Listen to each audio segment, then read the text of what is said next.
Oh wait, are we all recording? Oh, that's right. Oh, I am now. I am not. Doing it live, That's everybody. speed. You guys will appreciate that. Yeah, this is like the MTV Unplugged segment. This is all of us gathering kind of thing, and then we'll get this started. I'm going. I'm there. Let's see. I just need a brand new file, and I'm good. There we go. Test, test, test. There we go. It's got it. I really should just have my audio recorder set up for this. I don't know why. Okay, so everybody's audio set up? Yeah. Yep. Yeah. Sound speed. Welcome, everybody, to this evening's special episode of Geek News, Reviews, and Opinions. To all the new people who are just barely joining us, first of all, welcome. And to those who have or want an explanation, this is the show where we talk about the week's events in gaming, in basically all things geek. I want to say tech and gaming, I want to say movies, TV, anime, but the bottom line is that we do cover everything. And I am, of course, your host, Adam Mickelson, a.k.a. Drek. I hope everybody is doing well. I am breathing a very big sigh of relief tonight because I have had a very hectic week of basically playing catch-up on all of the YouTube uploads that were missing during the whole PC fiasco of 2015, which basically resulted in about almost a month's worth of uploads needing to go up. It was like 3 weeks each, Alex? Good 3 weeks. On the main ones, and then since technically one of our special LPs on Draken Shadow was supposed to be up by now, it was a special LP for September, and I'm just barely uploading it this week. We've officially designated this month Septober. Yes, we have. We've designated it Septober on Draken Shadow. So I hope everybody is having a good week.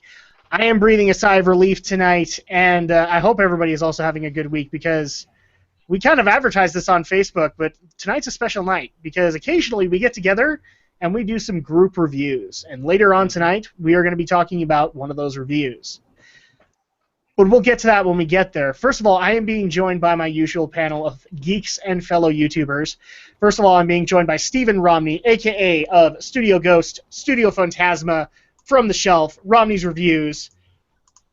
Am I leaving anything out there? No, I think you got it all. I can't put in Movie Pilot anymore because you're not part of that anymore. No, and for those of you who want to know, well, the video is on There's the a Movie video. Pilot. Yeah, there's a video. I'll make it live on my channel. I just wanted to make it live there first, but long story short, no longer on Movie Pilot due to various disagreements. But how are you doing this wonderful week, Romney? So you and me were able to meet earlier in the week. Since then, hopefully things have gone well. Well, I wish I could say that, but unfortunately, let's just say my job kind of kicked my ass this week. Those weeks happen. That's the sad part. You can Not just technically say my job kicked my ass this week. Yeah, and it wasn't even just my job, but also certain things with certain videos. I worked really hard and left my computer on all night to upload. I think your little comment says it all. Content ID strikes again. Yeah, now... I was going to say, I was able to watch it later. Yeah, like, mainly because I think it's blocked, but then when I disputed it, it made it available to be watched. And so I've gotten one comment from it so far. It's up to 9 views. And, yeah... Basically, hopefully it'll blow over. I've experienced the same thing with my Star Blazers vlogs, and it just means that I won't be able to make any money off of my video until Halloween. Yay! I guess. YouTube is especially hard with anime. I mean, I think any of us who've done anything with anime clips have instantly felt the sting of copyright ID.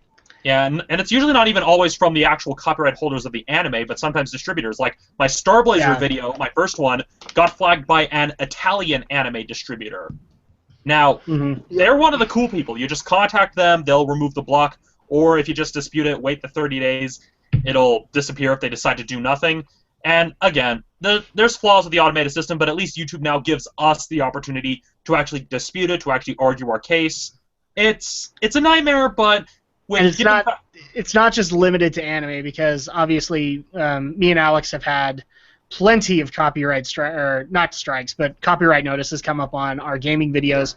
In fact, one of the ones that just blew my mind was we did our special August LP of Braid, and we got copyright match flagged up, and it wasn't from Jonathan Blow. It was actually from the composer of Braid.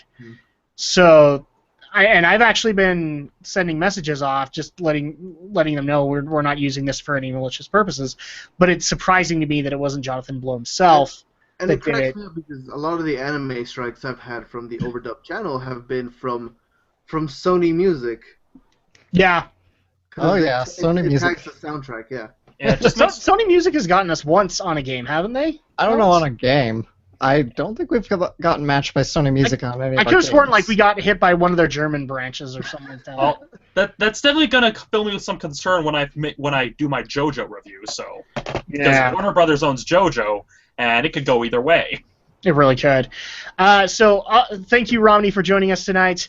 We are also being joined by the Shadow Blazer himself, or as I like to call him now, the Shadow Lilac. Apparently he is Long Live the Queen, and he has released the Kraken, hopefully not upon us. Not upon you. No, not upon you. And yes, I have unleashed the Kraken. And speaking of Content ID matches, I did actually put up a review not too long ago of Sound Euphonium, the Kyoto anime from earlier this year. That actually does have a Content ID match from Sony, but I'll take the ID match over the strike any day. Yeah. And then also, thank you for being here also, Shadow Blazer. And then we are also being joined by Aldo Gomez of... sorry, I just barely read his little statement from your revived roadkill. What?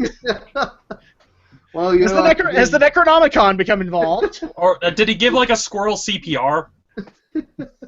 I think I was performed CPR on right before coming to the Attack on Titan movie. And we had to revive him after. Yeah. Yeah, Atlanta weather is something else, let me tell you. Yeah, here's the interesting part that I want to point out to people. This is Aldo's dedication, because people always wonder, Aldo doesn't make it to the podcast that often, so they're like, how dedicated is he? This is how dedicated he is. You spent an entire week or just a couple of days? It was a week. A week in Atlanta covering a con out there. Yes. And you had just barely gotten back.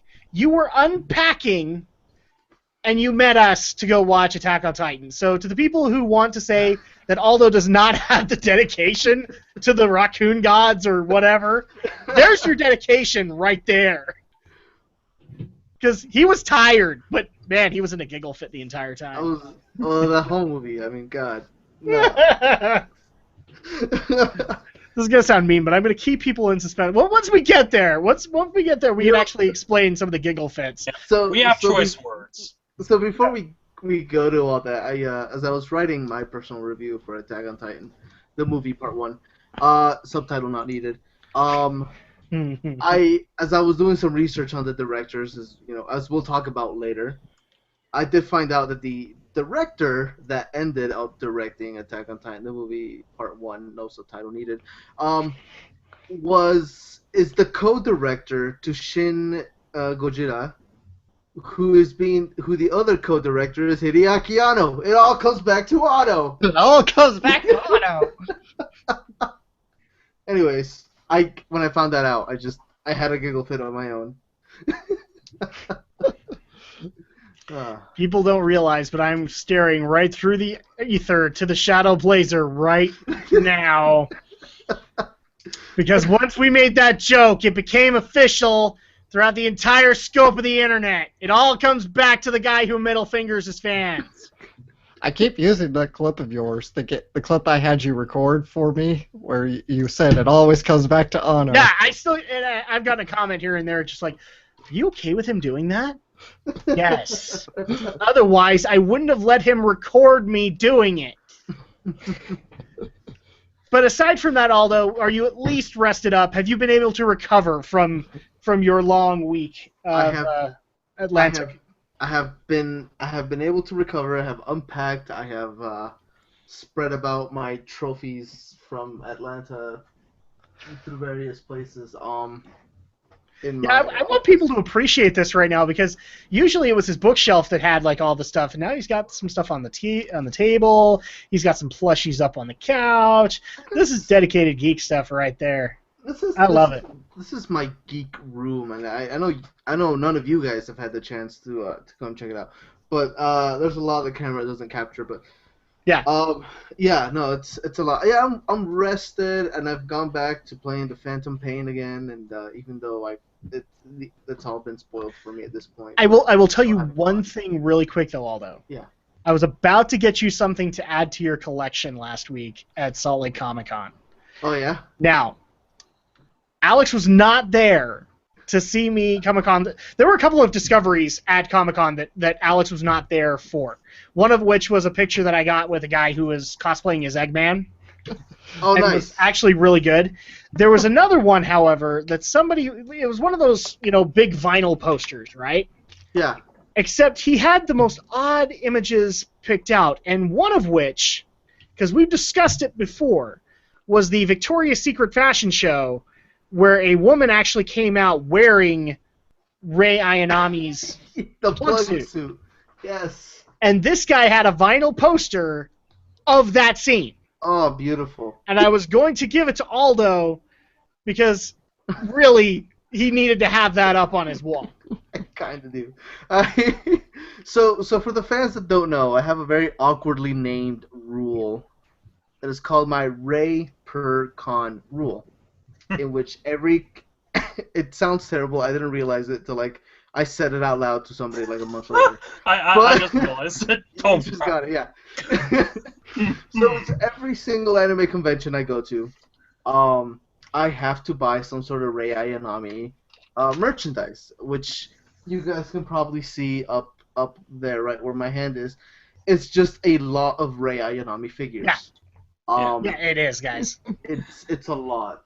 Yeah, I don't know why. Just my brain clicked on the way it's that just sounds like the name of a hentai convention. Well, the other thing too is and people actually did mention it to me, in a comment going, Aldo really likes Rei Ayanami because before then he had them all on a desk, and the way that he lined them up was he had a big Supergirl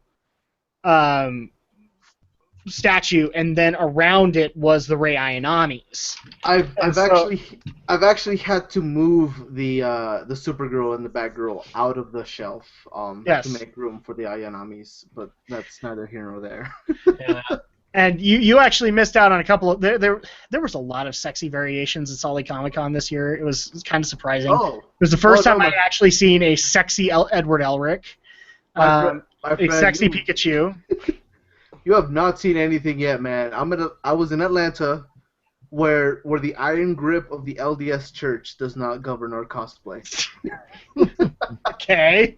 Anyways, I saw a lot of cosplay that wouldn't fly in Salt Lake. I'm gonna just put it that way. Well, the one part that I was going to laugh at was, so a couple of people actually decided they were going to do a sexy Asuka and a sexy Rei, and their definition. Keep in mind, guys, this is Ava we're talking about. Rei's been seen naked. I believe Asuka. Yes, Asuka's been seen naked. No, she hasn't been seen naked, but she does flash. Yeah, bathtub scene. Oh, okay. Yeah. So she's been seen naked, and their definition of sexy versions of them was a giant Padme Amidala midriff in the plug suit. See, that's dumb. See, what I saw... And so I was sitting there going, do I get a picture? Because I almost want to compliment this lack of creativity, but no, I'm not going to do that. See, if any of you have watched Kill la Kill, I met a whole group of nudist beach agents who took that role very seriously.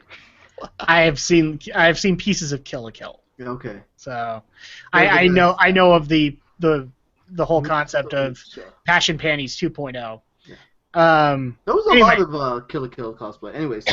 Anyway, so let's actually go ahead and get in. We do have a few stories to get into this week before we get into the Attack on Titan review. And that was another thing that we saw a lot at Salt Lake Comic-Con was sexy Attack on Titan characters. And it was all the military uniforms. And it was so dumb. Okay, I'll be honest. Original. Yeah, I'll be honest. How long before we see someone try to do a sexy Master Roshi? It's been done. I think it's been done, yeah. Been done. This is why I spend time on the internet, people. My favorite was how quickly until we saw sexy Immortan Joe from Mad Max. Not long. No, it was about 2 weeks. Yeah. Well, I mean, one of the pictures that I always do appreciate on, like, when I would do image searches for Dragon Ball Z cosplay, was somebody actually decided to take Master Roshi, and I don't remember the name of the woman, the woman that he likes, that when she sneezes she changes personalities. They actually decided to swap genders for them. Oh. Cool. And so the girl was Roshi, and the guy was the military version of the girl. So basically, Captain Blue. I think that's the name. I'm not sure. I'm not sure if he's actually captain. I just know that Blue is like the name he was assigned because part of the Red Ribbon Army, and I don't know. Yeah, so you had a female Roshi with a beard, with the balding cap and the turtle shell and all that, and then you had this other that was basically Rambo with blue hair, because that's how that went. Okay then. So that crap happens.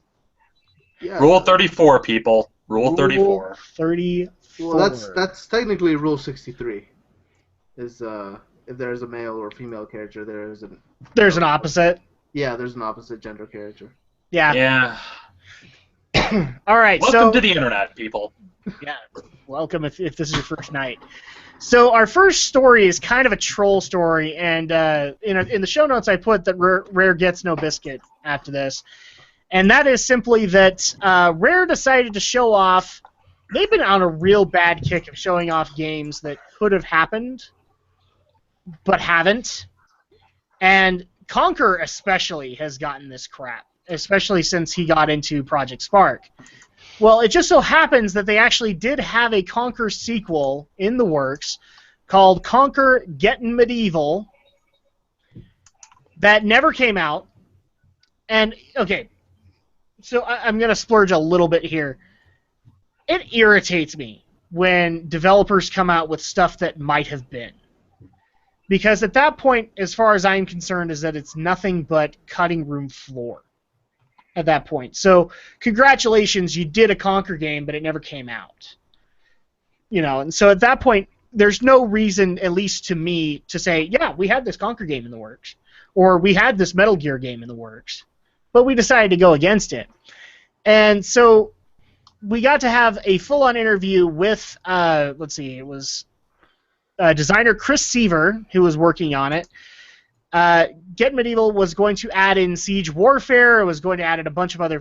Basically, this was worked on right after the Conker's Bad Fur Day remake, Live and Reloaded, which didn't do well, if I remember correctly. Numbers-wise, it sucked, because it took a lot of the multiplayer elements out of the Nintendo 64 game. It also censored it, too. Yeah, so to announce Conker Gettin' Medieval, or at least to say that it was in the works so that people can get off of Rare's back and say, Rare's not doing anything. Rare, you're not doing anything. You're working on a pirate MMO. That's about it. And frankly, not a whole lot of people are that interested in the pirate MMO. I hate to say that, but it's kind of true. And so it's almost kind of a personal pet peeve to me, and to the fan who suggested this, that people bring up what is on the cutting room floor when it's not relevant. Now, the fan also asked a specific reaction from one Aldo Gomez, because you have been vocal about your rage over Project Spark. So, your viewpoint on Conker Gettin' Medieval, the game that never happened.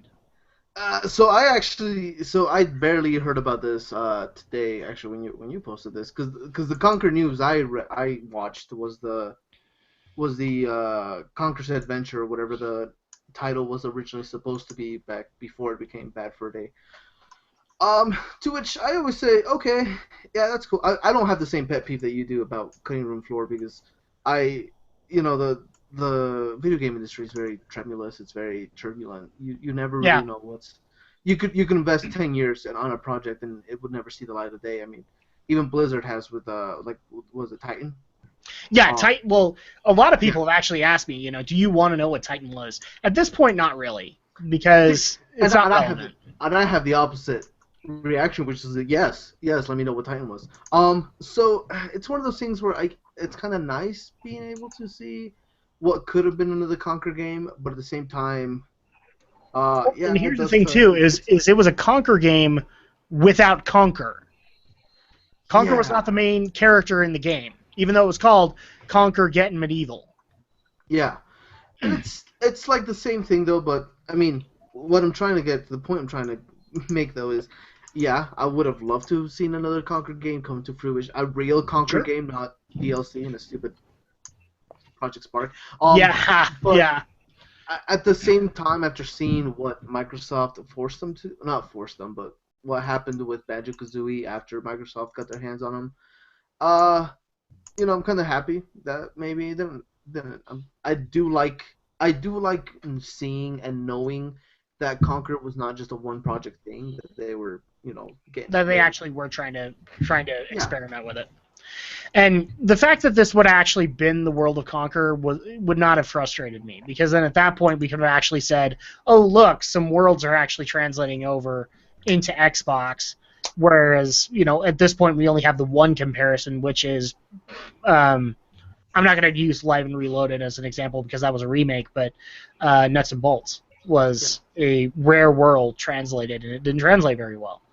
No. So, with that said, the other dedicated Rare fan here, I actually want to get his opinion on this matter, even though you will admit, Alex, you have not played Conquer. That's right, I haven't played Conquer. And as to the game, well, I'm kind of more in Aldo's camp. I'm fascinated by stuff that doesn't make it beyond beta or just cut in development. This is the kind of stuff that does interest me, and all I can say is the game looked pretty interesting, the concept looked interesting, but I could have seen it pretty much tanking because it is using the Conquer's name, but it's not a Conquer game. It's pretty much the same case you had with Banjo-Kazooie Nuts and Bolts. Once you pretty much deviate from the established formula, you're gonna piss off people. Yeah, it's going to happen even if you don't deviate. Like if you stayed on the straight and narrow, Rare could have pissed off somebody, because at that point they'd be like, "Well, why didn't you step off the beaten path? Why didn't you experiment?" That's true, but there's, I think, experimenting and there's finding new and innovative ways to make your game. Then there's going off the deep end and being crazy. Again, Nuts and Bolts. It's kind of like the way Jak and Daxter did it, where they kept the Jak and Daxter gameplay and most of the formula from 1 when they went over to 2, adding the GTA overlay to it. That's kind of how you experiment. I was going to say, I'm sorry, me and Alex can't talk about Jak and Daxter anymore. Sorry, continue. As according to one person that has commented a lot on our Jak 2 review. To which I am happy to say when we actually get around to Jak 3, that will be live, because I am not leaving any room for doubt on that game. So, Romney, do you have any thoughts on Conquer Getting Medieval, or do you want to get Medieval on Conquer? Not really, because again, I'm the odd man out here. I didn't play that many Rare games. I think the only Rare games I actually played were Diddy Kong Racing and Jet Force Gemini, a little bit of Battletoads in the arcade, and that's about it. I just find it odd that Rare is releasing information about a game that they're not making and have no plans to make in the future. Yet they're not talking about the pirate MMO? Yeah, well, that's the weird thing. I mean, there's trying to keep your name in the news so that people are talking about you, but that's pretty much what this looks like. That Rare is just putting this video up so that people will talk about Rare, so that way they can stay in the news. You see Warner Brothers and Disney doing this all the time, in which they'll just release a small tidbit just to stay in the news. And really, this just looks kind of desperate on Rare's part to try to drum up some conversation about their company, and not really having it be about anything they're actually doing. So a lot of the source of these videos is actually from the Rare collection. Yeah. And a lot of this is tied to it in that when they released a Rare collection, they released a whole bunch of in the game or in the disc, I guess. There's a lot of behind the scenes videos and type of things. And a lot of these ones are pretty much little videos from the collection that they're releasing onto the internet so people can watch them who don't have an Xbox One. Yeah, and I'll admit some of them are interesting in the fact being able to see Rare's history, being able to see maybe what might have been. I think there was another Perfect Dark game in the works, wasn't there? I think so, yeah. Like if Zero was going to be successful, then there was another game. And then there was also the Saberman game they were working on as well. Yeah. I think that one became a different game entirely. I think that one actually became Nuts and Bolts, I think. Roughly, yeah. So that's an interesting part. However, the other part that I'm finding interesting is that we have this stuff going on about new Conquer stuff, but I don't know. I have not seen anything on the Pirate MMO since the E3 announcement. In fact, I've heard rumors here and there that because of the lackluster reception of the Pirate MMO, that it's actually being scrubbed. Or it's being strongly pushed by Microsoft to scrub it. And I don't think that they should scrub it overall. I think they should let it come out and let it do what it's going to do. At least let Rare kind of reclaim maybe not necessarily what they had before, but maybe have that new twinge. And it does concern me that we haven't heard anything from Rare since then. Well, they also don't have a release date or anything, so for all you know, we could have gotten a very early, even alpha look at the game. Yeah. Maybe even before that. I mean, it had to have been either an alpha or like a very early beta build. Yeah, I'm leaning more towards an alpha. Yeah, because it really wasn't all that fleshed out. That's the thing. But so that's kind of our thoughts on this. I don't know if that helps with the fan that wanted to know what we thought, but it's the way it goes. The next story that we have is actually more of an entertainment story, but it is involving the Marvel Cinematic Universe. In particular, one Kevin Feige came out in talking about the new Doctor Strange movie, discussing Rachel McAdams and her role in the film, which I believe, if I've read this correctly, she is going to be a female Ancient One? Or is she the leading female character? I wasn't sure in the article. It's hard to tell based on this. I don't think it's going to be the case that she's going to be playing the Ancient One. I think it's just... It's Tilda Swinton who's supposed to be playing the Ancient One. Okay. Yeah, it's just not a very well-written headline. It's just they're just happen to be talking about the fact that the Ancient One is going to be female. The other part that also kind of struck me is when you go into Feige's comments, he almost kind of says, well, we would love to have an origin story with Doctor Strange because he has a really good origin, but we don't want the movie to go there. And at that point, the question I would have is why not? Well, people are kind of... Because every time people are on the internet, you're hearing people say, oh, we're sick of origin stories. But I think Feige's misunderstanding why people are sick and quote-unquote sick of origin stories. We're sick of seeing the origin stories of characters we know and have been established cinematically. We've seen Spider-Man. But Doctor Strange isn't one of them. I know. Yeah. That's what I'm getting at. We've seen Spider-Man. We've seen Batman. We've seen Superman.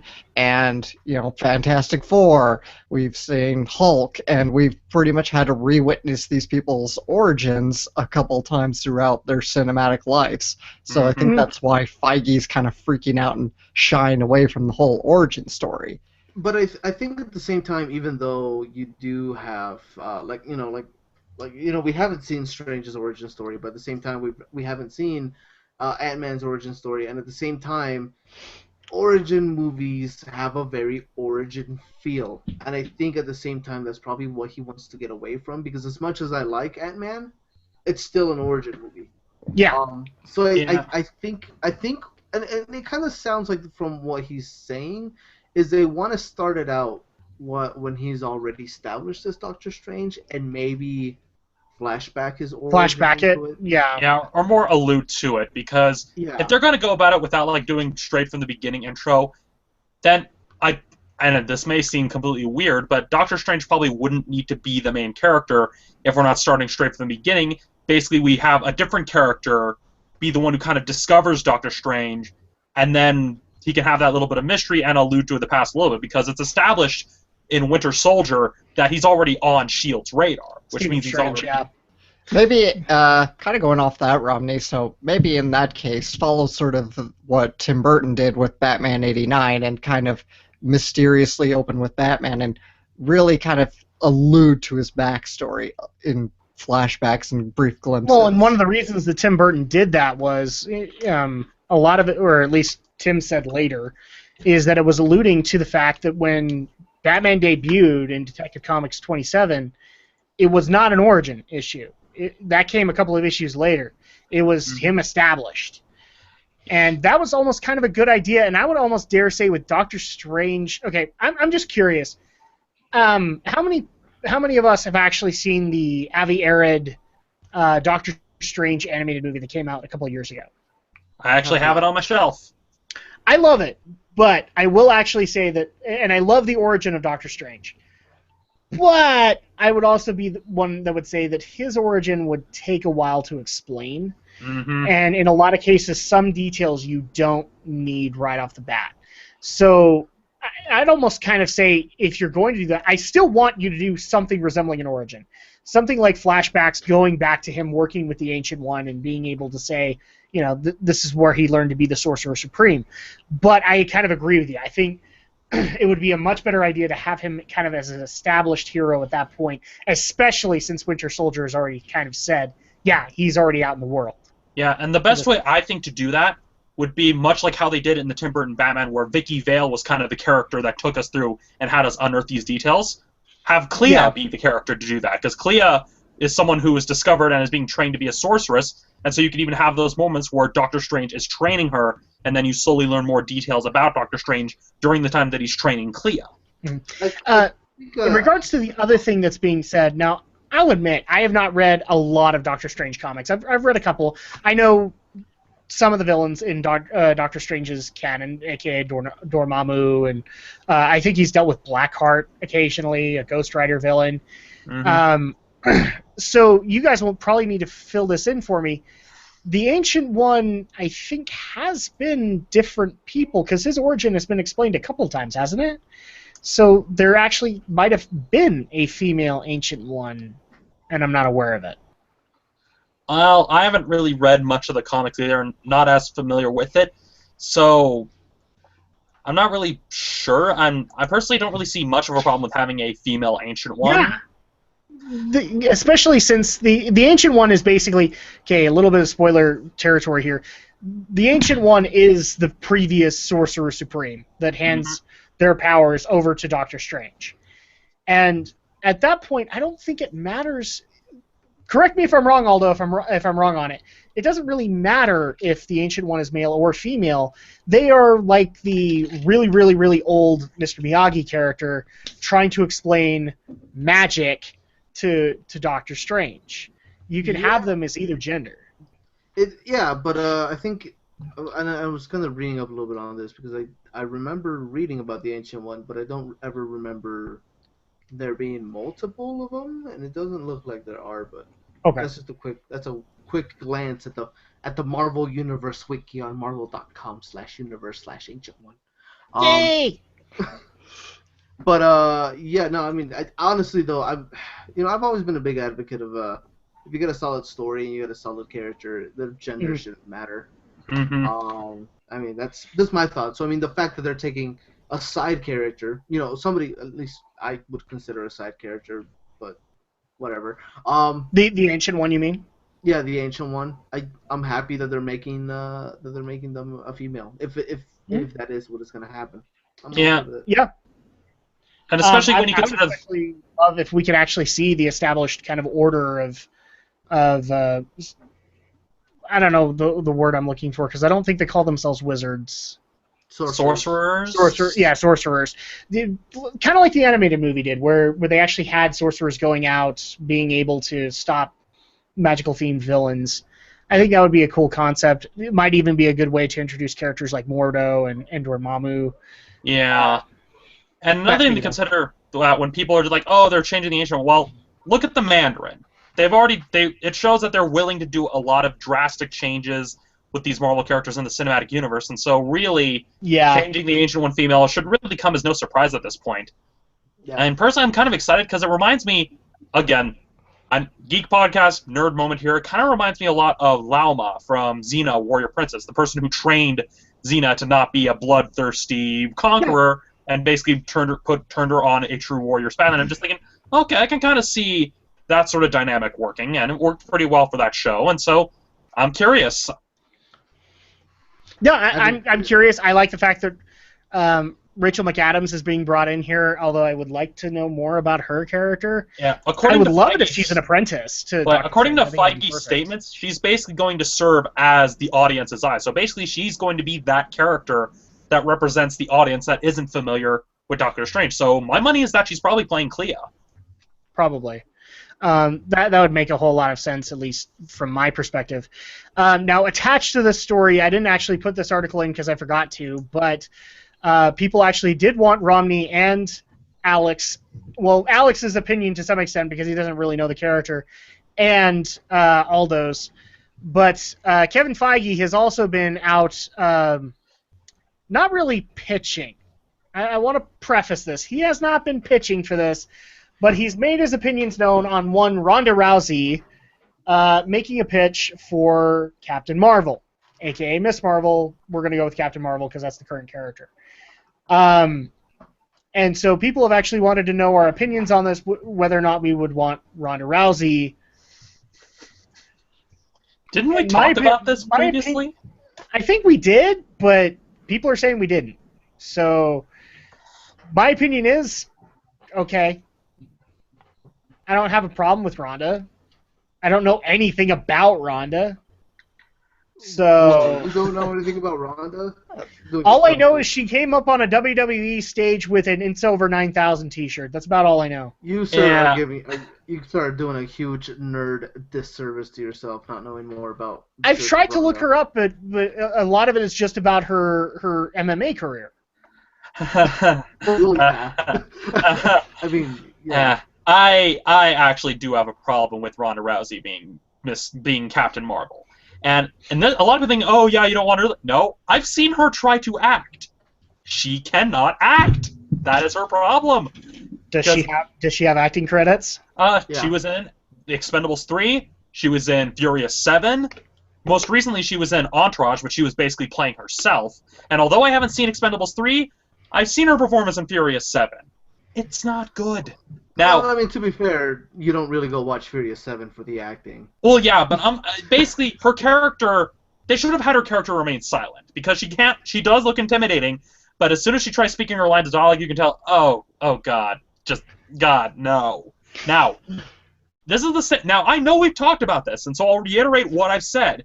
If she's willing to make the effort to learn how to be a better actor, if she's willing to actually take those acting classes, working with known actors, if she's willing to put in that kind of effort so that she can give a good performance, then fine, let her be Captain Marvel if she's actually going to make that effort.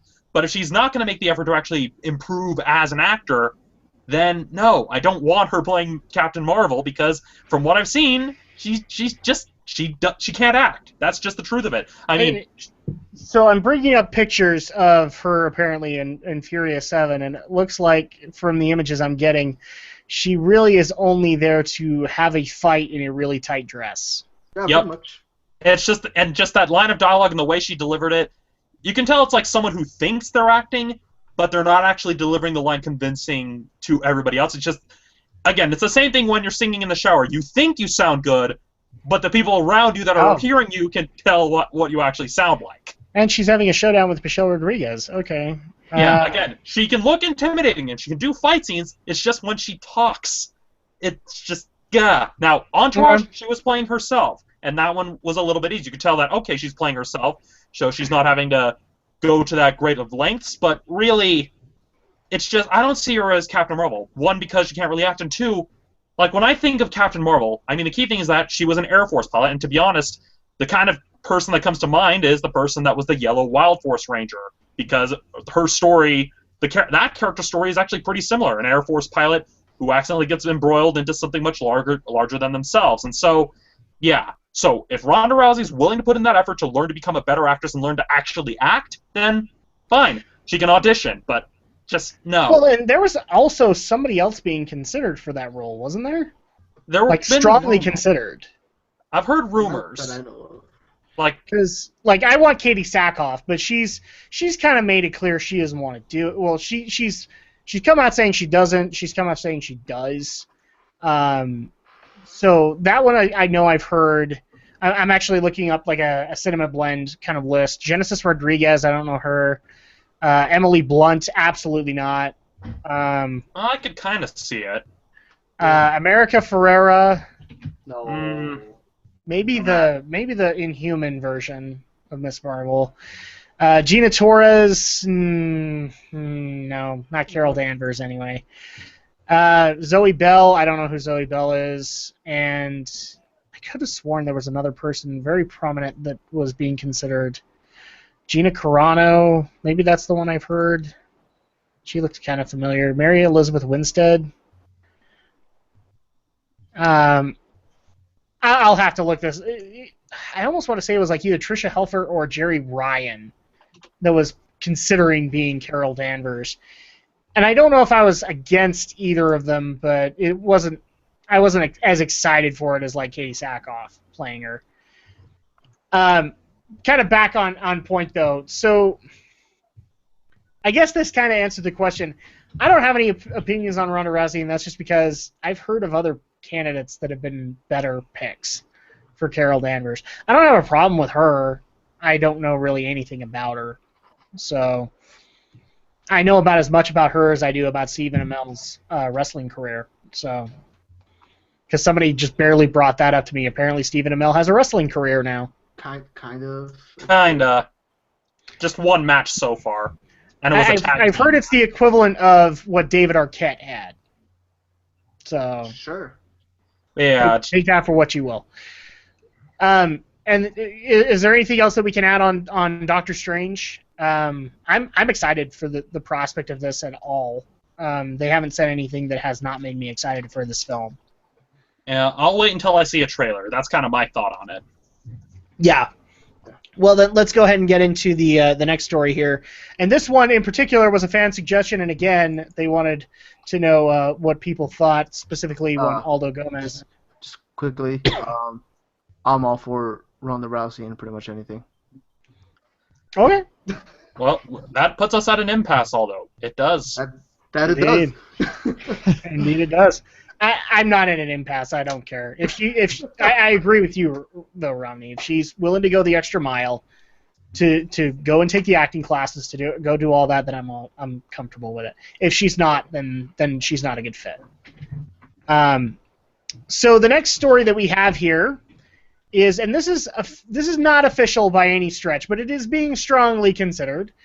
There is a possible themed ride that's going to be opening at the California's Great American in 2016 that is Mass Effect themed.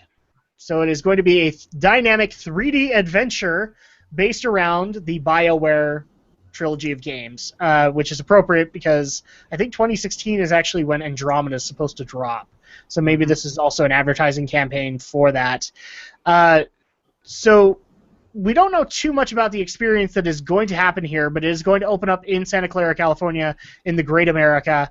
The ride is going to take guests on a journey to a distant planet where they will face off against a larger-than-life foe and fight to save the day. So it's going to be the Reapers, because that's still a thing in Mass Effect, isn't it? Unless it's a new thing at the end of Andromeda. Could be. Now, the Normandy isn't mentioned by name. It does make reference to Commander Shepard's favorite ride, so it's likely you'll be boarding the famous vessel. Oh, that quote I would right there, think more you're waiting in line in the Normandy. My thought is that it's probably not the Normandy. It's just thought, it's reference to favorite ride. It's probably more going to reference how you can go to every single store and say, I'm Commander Shepard, and this is my favorite store on the Citadel. It'll probably be more like, I'm Commander Shepard, and this is my favorite ride in the theme park. Hi, I'm Commander Shepard, and I don't give a crap about this ride at all. I think you can do that. You could do it. There's a Renegade solution to that, isn't there? Where you can just basically say crap. I think you just punch him in the face. No, that's the reporter. The reporter is the one you punch. I just assume Renegade Shepard punches everyone. Well, I played all Paragon, and I still punch the reporter. So. Oh yeah, me too. I still need to play those games. And I still did Zaid's. Anyways. So, I guess the best place to start here would be Aldo, because Aldo's further along in the Mass Effect series than I am, although that might be changing in the next little bit. I'm actually getting ready to start up 3 before Andromeda. I've completed it. No, I said you have. Okay. I haven't. Okay. Yeah, okay. So what are your thoughts on this 3D adventure into the Mass Effect universe before Andromeda comes out? I just hope it's the beginning to Mass Effect 2. I almost want to make the joke of, so does this mean that we're going to be able to romance the tour guide that is going to be guiding us through this ride? You know what? If I can romance Liara IRL, I'm sold. Hey, cosplayers, make this happen. I want this on picture. I really do. I want a Liara cosplayer to come up and start romancing Aldo. I want speech trees. I want to be given a chance to parry on. Anyways, no. No. Do not take that advice seriously, people. We're going. That's just a joke, please. Do not sue us. So honestly, well, use the wheel, yes. Anyways, so God, now I'm on this tangent. Yeah, I think it'd be cool. The problem is, I don't think Mass Effect worlds are super recognizable as per se like Star Wars, because you jump in between so many of them. Mm-hmm. I think what would be cooler is if maybe it was like the Normandy going through like one of the big major battles. That would probably be better. I mean, and I said it as a joke at the beginning to Mass Effect 2, but I think towards the end of Mass Effect 3, when you're getting the giant battle that's going on in space, and you're getting all the Turians and the Quarians and all the Solarians, man, they all end up with Aryan. They do. I think it'd be cool to see that, because that way you kind of appease the fans and you kind of get the Krogans and you kind of get all the representation per se. But you also get people in the Normandy if that's what they're going for. Yeah, and I really do think, like, if you're going to do something like this, first of all, the Normandy is kind of where you wait in line. I really do think that's the way they go with it. Just to give people kind of the atmosphere of being in the Normandy and seeing all the things that they're going to see. The other thing, too, that I think should happen is they need some people in N7 armor to be able to sell the illusion. I still think you need to be able to romance the tour guide, because somebody needs to be romanced. In this experience. And I wouldn't be sorry, Romney. We keep talking over you. I'm gonna just throw this out real fast. But I wouldn't be surprised if the whole thing was told as almost like a 300 type of thing, where it's a story of something that happened in the past, and that's how you make it a Shepard thing. Could be. That's how you make it a Shepard thing, and then it all ends with like, and now we're getting ready for the real battle, and it cuts to whatever Andromeda is. Yeah, that might be the better way to go about it. Like, if I'm just spitballing here, like your tour guide is pre-generated voice clips that have been recorded from Seth Green as Joker, and he is explaining what is going on and leads up to Andromeda. That might be cool. Yeah. Maybe even bring in Edie so that we can have the quips going on between those two. Or even Liara, because she's not just because of being snarky with Joker, did she? What's up? She didn't get snarky with anybody, did she? No, but she has been confirmed to appear make some sort of appearance in Andromeda. So. Yes. I forgot about that. Yes, you are correct. Yeah. Sorry, Romney. Go ahead. It's just, I guess the only warning for when the ride finally opens, just make sure you're not standing near the shifty space cow. But then again, you're at a theme park. So I think it's just the case that everybody running the theme park is the shifty space cow. I love shifty space cow. This makes me worry about Mass Effect 3 because I have no idea what you're talking about. It's in 2, I think. Is it? I think it's in the original, actually. Shifty space cow. Yeah, look up the Did You Know Gaming of Mass Effect. It'll explain everything. Okay, all right. Just look up shifty space cow also. All right, I'll have to look this up. Alex, you have a vague understanding of Mass Effect. Now, you have a Blu-ray for it. Have you watched it yet? Shockingly, no. Wait, is that the one with was it Freddie Prinze Jr.? Yeah, it's based around the character in 3. It's that anime Funimation co-produced. Oh, okay. Yeah, I've had that for a while. I haven't watched it though. I don't know why. Maybe because I've been waiting to play the games at some point. Yeah, good luck with that. I have all 3 of them if you ever want to borrow them on the PS3. I love and appreciate Alex dearly, I really do, but any game that exceeds about 50, 60 hours, I always am kind of hesitant on whether or not he's actually going to play it through. You got a point there. Because you'll be completionist on some things, but the Mass Effect trilogy is a 120-hour emotional joyride. I would agree with that. I'm only screw you through. I'm excited for Andromeda, and I haven't played 3 yet, which is supposed to be the one that is supposed to destroy my faith in the series. But you can thank EA for that. I thank the Imperial theme for all things they do. Honestly, it's all about the journey, and honestly, the gameplay-wise, Mass Effect 3 was probably the most solid. Just that ending. Just don't even download the patch for it. Just don't. I could actually experience. I thought they retconned it out completely. No, I didn't think I could experience the original ending. No, that's on there. I can. I'm totally doing the that. Update for it. Yeah. I'm totally doing that. I guess that means I'm out of luck since my copy of the Mass Effect trilogy is all digital, which comes with the updates automatically. So. No, well, I mean it's a piece of DLC. It's like the extended ending. It's free DLC. That's the word I was looking for. Oh yeah, the one with the apartment. Yeah, it's like two extra gigs of more BS. No, I'm excited about that. I want to see the original ending. I want to see what got people pissed off so bad. It's not that much different. Okay. It's really not. So, with that said, I think it's clear we can actually move to the next story here. And the reason that, well, first of all, this is another fan suggestion, but I wanted to bring it in because I actually needed to clarify. Alex, did you talk about the Asuka statue? Yeah, the week I hosted. Yeah, you guys talked about that? The $70,000 purchase of the Asuka statue, and I was kind of tempted to see whether or not it was Aldo that spent the $70,000. The bank would not approve me. That's the that's the ticket price, the sticker price for it. That's not the buying. I don't know if anybody's bought it yet. Oh my gosh, $70,000 for a whiny German girl. That's today's anime industry in a nutshell, Adam. Yeah. Yeah, pretty much. Well, we've had another exorbitant thing go up on auction, although I'm not exactly as disappointed by it as I was the Asuka doll. And that is, I thought they'd sold this off years ago, but apparently they hadn't. We're talking about cons, and we all have to admit that there's been that moment where you see at least 10 women that walk into a con and they're all in the Leia Slave bikini.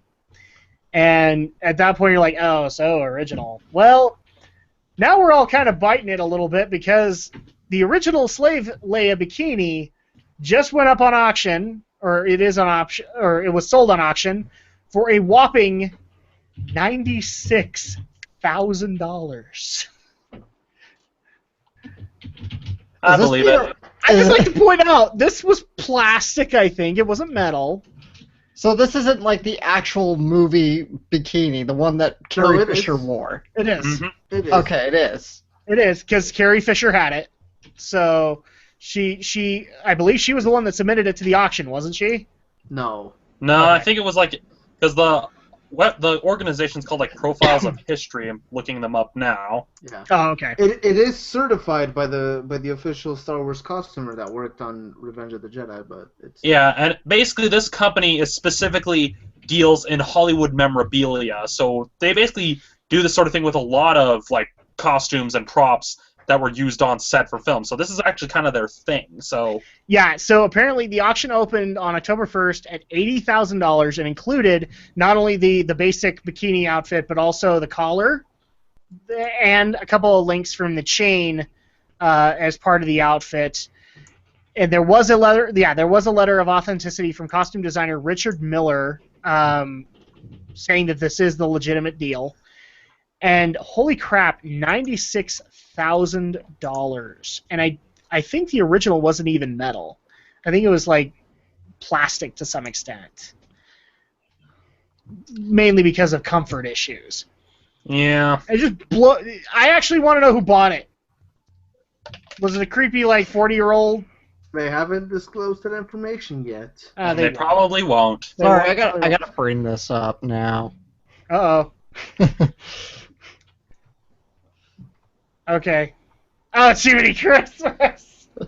I was wondering if you were going to bring this up when when I brought this story up. And this is, so people who don't know this, this is Shantae.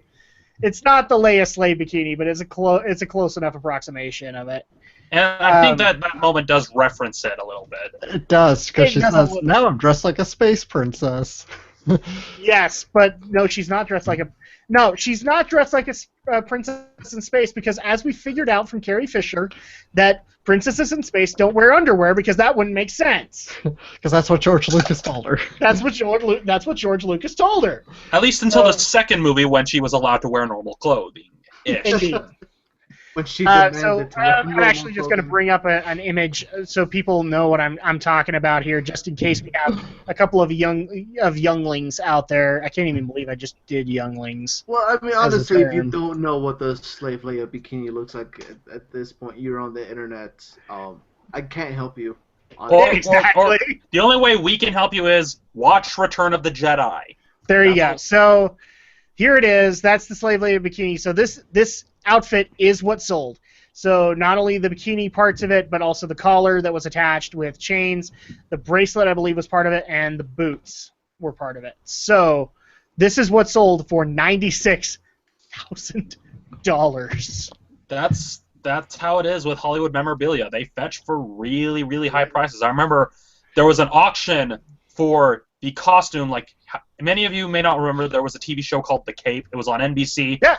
Lasted only 10 episodes with the 11th online. There was an auction for the full Cape costume that went for a pretty similar price. I think it was more in the $100,000 was what it ultimately went for. But that's the name of the game with these sort of things. People pay high money for the costumes and props that were used on set.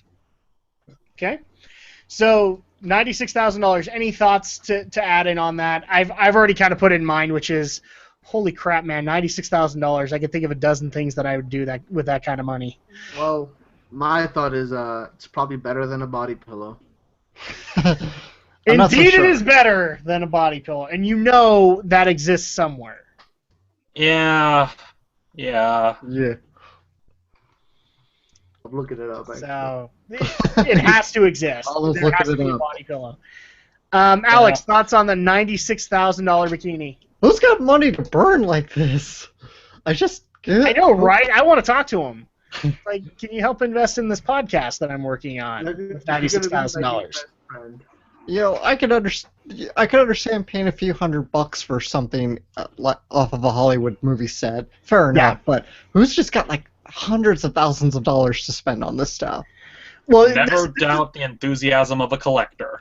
Exactly, and this is the only weird one I've seen. I still remember seeing, I believe it was on Storage Wars, just channel surfing one day, where they found like the original ruby slippers from Wizard of Oz, and those were extremely expensive too. Yep. There are people that are willing to pay thousands of dollars to get stuff from the set of Leave It to Beaver. Yeah. There's your answer. Yep. And it doesn't necessarily need to be of anything of importance. I mean, I still remember people will clamor, when the Hobbit ended production, people clamored to get pieces of the set, including the crew, because they wanted to sell it off. Yep. It just happens. Yep. But it just blows my mind. A hunk of plastic, and I don't even think silk was used in any of that. So yeah, I mean, it's stuff like this. That's the big reason why we never got a Wild Force Ninja Storm crossovers, because at the end of Wild Force, when they thought they were going to get canceled, they sold off costumes, sold off props, gave back what they were renting back to Toei, and I mean, and even on a lesser case, stuff like Akira, when Akira was finished, I guess, filming, they pretty much just not even sold. They threw away art cells and used it for packing paper and stuff like that. So I mean, because I don't know how many anime fans that want like stills or cells from popular anime like Akira, like the original Ghost in the Shell, things like that. Well, I mean, kind of going back when it was at Anime Week in Atlanta, there was a vendor there who was selling art cells, and he had some fairly normal art cells, stuff that was going from like $25 up to like $100. But some of the stuff that he had, which was like original Dragon Ball art cells, were selling for like $500. Mm-hmm. Jeez, $500 for original Dragon Ball. Yep. And people pay this. People pay it. Yeah, yeah. people pay. Yeah, like art sells. People pay for Captain Sisko's baseball. What about Cisco's baseball? I'd pay for that though. I like Cisco. That's the sad part. Is like some of the stuff I want to look at. Like I know Aldo would pay $70,000 for that Oscar statue. I really do. And it's like, I don't understand why you would want to do that. It's a whiny little German girl. But then you bring up like Captain Sisko's baseball. Yeah, I'd kind of do that. You know, Yep. A few years back, they were selling a life-size Asuka and Rey statue, each of them like $3,000. Once again, the bank would not approve me. No. Life-size statue, that really makes me worry what they were doing with Also, that. talking about life-size anime and overpriced merchandise, there was a life-size. There was a 23-foot-long body pillow that sold for $800 of a snake lady from Monster Musume. That's the anime industry in a nutshell, people.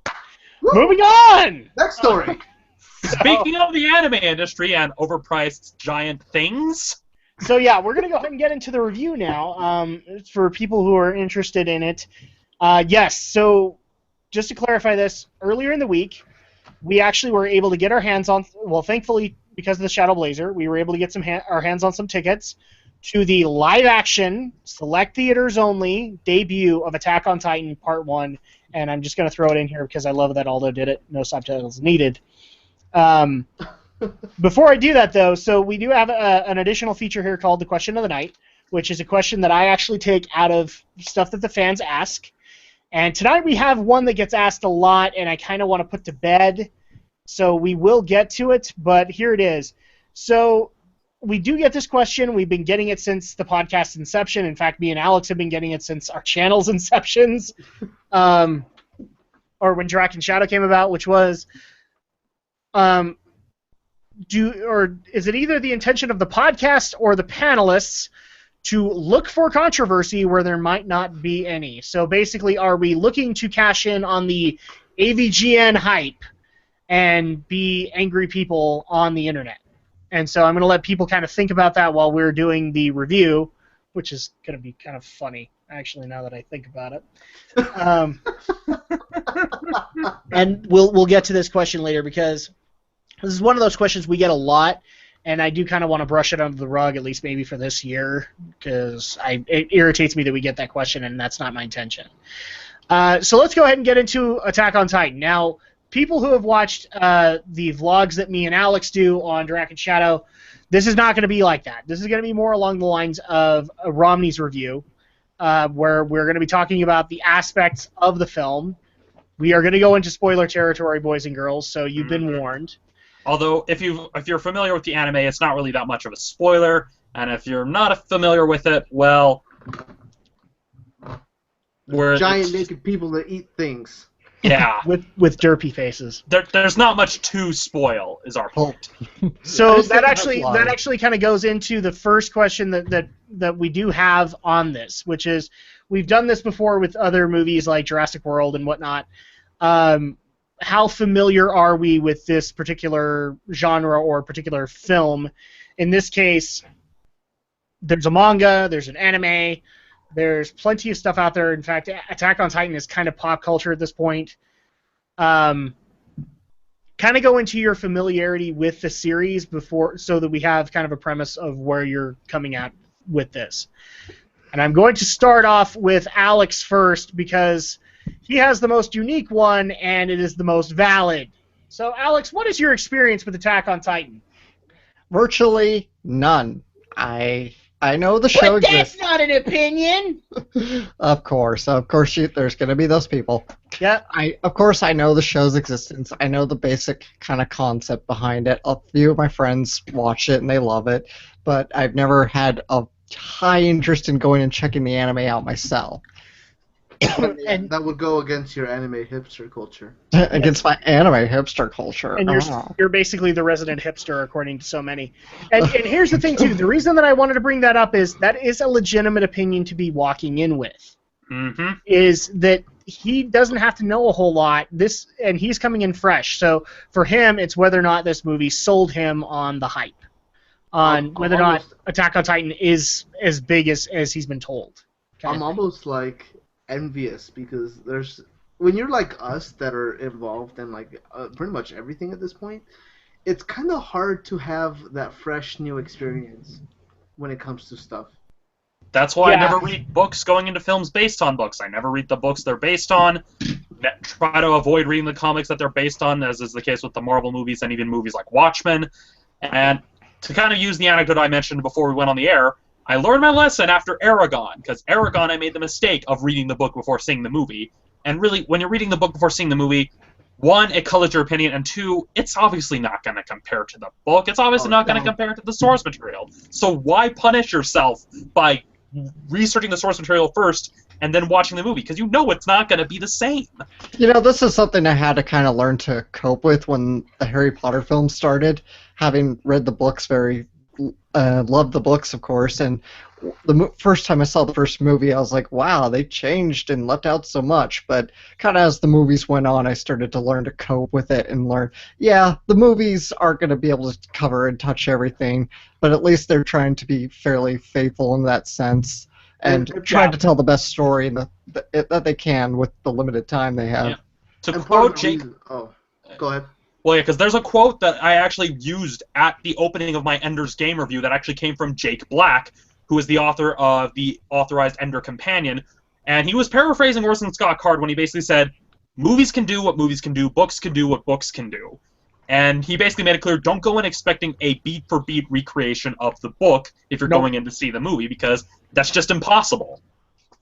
Okay. Part of the reason why I like to think that, I don't like to think, I know it is, that Alex's opinion, especially in this case, is just as valid as any of ours, is because I, and probably Rami and probably the rest of the panelists here, I think we all agree that any movie, regardless of its source material, should be able to stand on its own 2 feet as a movie. Well, it has to, because it's already going into a different medium. Exactly. Mm-hmm. So with that said, Romney, why don't you go ahead and go next? What is your experience with Attack on Titan? Well, I've skimmed the manga a little bit, and I saw the first half of Season 1. Basically, I got bored, got tired of how depressed it was making me, and it was around the time where the song changed from Guden no Yumiya to Jiu no Tsubasa. That was around the time that I discovered JoJo, and since I was tired of watching shows that made me feel depressed, I figured, okay, you know what, I'm done. This show is just too depressing, and they took away the upbeat theme song that actually got you pumped, and so that's kind of my familiarity with it. I've watched the first half of Season 1, and that's about it. So the first half would be roughly about like the first 13 episodes, roughly. Yeah, like to kind of give people context, at the point where I stopped watching, this was after everybody learned that Eren could become a Titan, and after Levi basically says, okay, we're going to take him into the scouting regiment. Yeah, that's... I'm glad you brought that up, because I could still not remember the kid's name that brought him into the scouting regiment. My experience on this is, so first of all, the way I heard about it was actually from Yezu Otaku, and she did not sell me on it at all. I was being told that Attack on Titan was going to be like literally the next generation Full Metal Alchemist. It was going to have that kind of allure to people who are getting into anime for the first time, and I was not sold on it whatsoever. Yeah, I hate when people do this, because it's the same thing when people said that the Hunger Games was the next Harry Potter. No. They do not have the same demographic appeal. They do not have the same balance between levity and drama. And so, Well, for the person who wanted to make that comparison, the first person who said, this is this generation's Full Metal Alchemist, go stand in the corner. Because it doesn't even relate at all. It's more like The Walking Dead. The Walking Dead is a much better comparison because it has a very similar tone. Whereas, like that, yeah, it's just, people try to say Hunger Games is the next Harry Potter, Attack on Titan's the next FMA, just, I want to strangle you all! grab the pillow. So, I was already not liking this, but then we started talking about actually going to see the live-action film, and I said, okay, well, I don't want to go in not knowing anything. I don't usually like being Mr. Blind with stuff like this when there is actually stuff that I can look up. And so I went off and I watched the first 13 episodes in the dub. Needless to say, I wasn't all that impressed. I thought there were a couple of good moments, but I was kind of in Romney's camp where I hate it when I have to take a Prozac every time I finish an episode of an anime. It drives me nuts right now, especially in what has to be considered to some extent a post-apocalyptic world. And also with a bunch of ranting kids that sound like Sasuke Uchiha on crack. I have no respect for Eren Yeager, and I'm sorry to all the people that do, and great, good on you. He was a whiny little brat to me from episode 1 on. Even the sub doesn't fix it. So I saw the first 13 episodes. I've seen the big revelation of Eren being a Titan, or at least somewhat being a Titan. And then we went and saw the movie, and Aldo actually made kind of a convincing argument for me to go a little bit further in the sub, to which I did. I'm about 18 episodes in, and I will say this at the very least from Aldo. It does get a little better as far as characters in those episodes. One of the things I always tell people about Attack on Titan is that you go in expecting kind of blades and blades everywhere in Titans, and you're expecting pretty much just this giant spectacle the whole time. No, Attack on Titan, about probably 2/3 of the way into the first season, really switches gears and stops being about Titans. And the manga does it probably a lot smoother. But, it's still the same deal as that. Yeah, because I can tell you, like, when they did that whole revelation of Eren being a Titan and the fact that it wasn't just that the Titans were the enemy anymore, now Eren was looking like it, that was such a whiplash moment. Yeah, the show just changes gears. Especially since, like, we have this whole depressing scenario of the humans have not had any victories up until this point, and a victory is handed to them on a silver platter, and what do? They complain about it! Yeah, that's people for you. I would have put him in chains and made him turn Titan and just unleashed him. I would take my victory for what it was, and I would have rolled with it. So with that said, and I think it's fairly safe to say, although you have the most experience with Attack on Titan. I do, and it's odd because I call myself a very casual fan of the show, of the franchise. I'm almost caught up with the manga as it is right now. I have watched the anime in subs in its entirety. I'm doing a rewatch right now of it in English. But I don't praise it as much as everybody else does. I don't think it's the DBZ of this generation. No. No. Unlike the rest of the cast, apparently, I don't think it's very depressing. Actually, I don't think it actually hits me emotionally because it all seems so bleh. And like I said, I don't own a single piece of Attack on Titan merchandise, even though I know more about it than I care to for some reason. Dude, and like cosplay for Attack on Titan is kind of prevalent now. Yeah. Maybe because it's the easiest thing to do. Right. And I mean, like I said, I'll praise the show where praise is due, but I won't call it the greatest thing that has come out of Japan. No. That honor goes to Evangelion, at least to me. No. I have a few other things that would carry that honor in my eyes. I mean... Yeah. You know what, Aldo? I love you enough that I'm going to do this. I'm going to contact Hideaki Anno, however you want to say it. It's Hideki. Thank you. Hideaki Anno, I'm going to contact him, and I'm going to say, you need to come on the podcast and personally flip off two of your most adamant fans. I will fangirl so hard. If he flips you off, will we get a squee? Yes. Yeah. Probably. Thing is, then one of us would probably get him on either a Kamen Rider or Ultraman tangent, and that would take up the entire show. Yeah. Probably, yeah.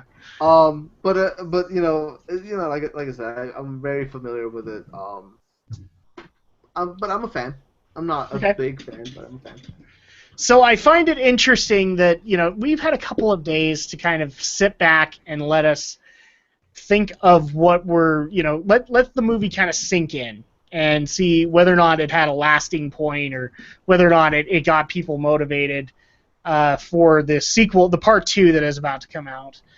And I also found it interesting that when I started, over the last couple of days, I perused the internet here and there, gone to places like Rotten Tomatoes, I've gone to IGN and to Polygon, and seen reviews come up for the people who have actually been able to see it.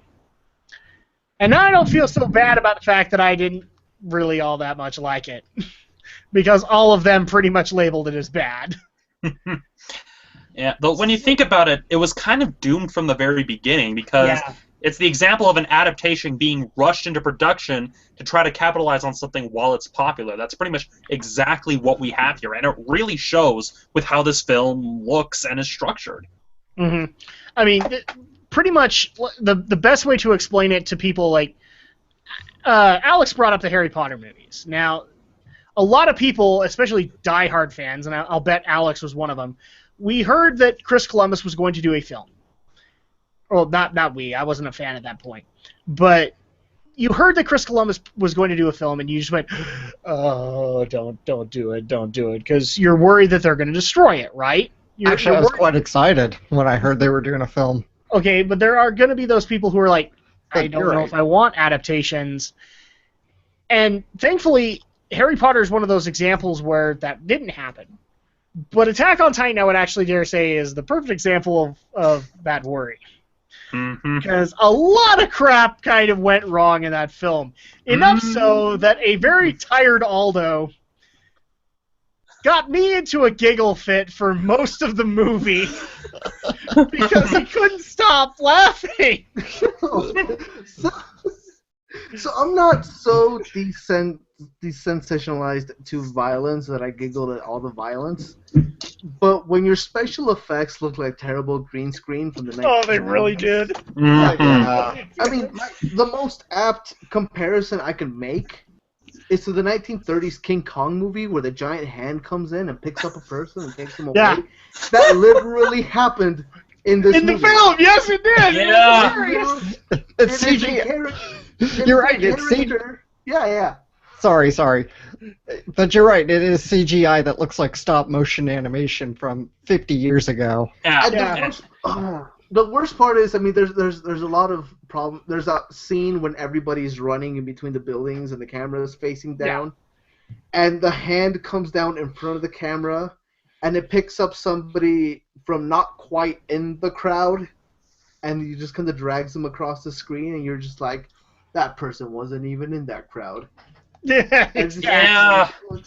So I mean, watching the credits reel in the movie, I did notice there was a bunch of different visual effects companies, and one of them was like filled with Korean names, I think. So I'm like, wow, Japan, even in the live-action movies, they have to outsource visual effects all overseas. Well, that's just kind of surprising they outsourced it to Korea, because... Well, actually, there's a lot of stuff that the Japanese entertainment industry actually outsources. I mean, there's anime that's animated in Korea. I know they do that with... You're right. I know they do that with their anime. They do a lot in China and Korea. Yeah, and visual effects, actually, even here in the U.S., we outsourced it to either places like Korea, India especially is one of the major places that we outsource our visual effects and 3D animation to.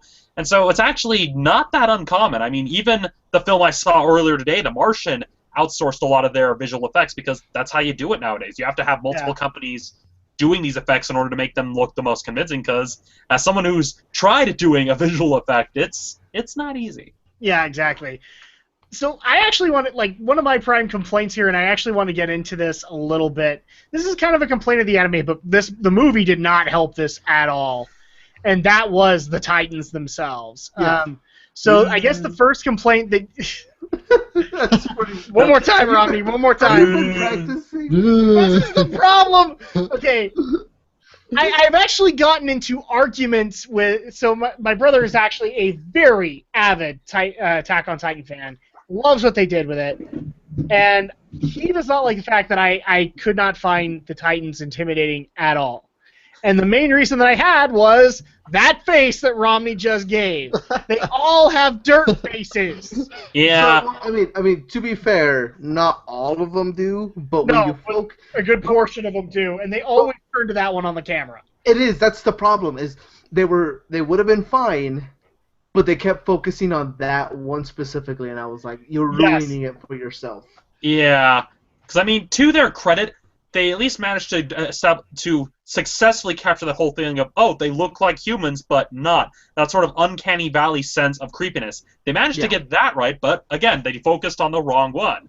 I mean, if they focused on the old guy Titan, that probably would have been a little bit better, because that was the thing that I kind of liked about the anime, is that it has that whole uncanny valley, something is off, this is supposed to be human, but it isn't. What is wrong with this thing, sort of thing, that actually makes the Titans kind of unnerving.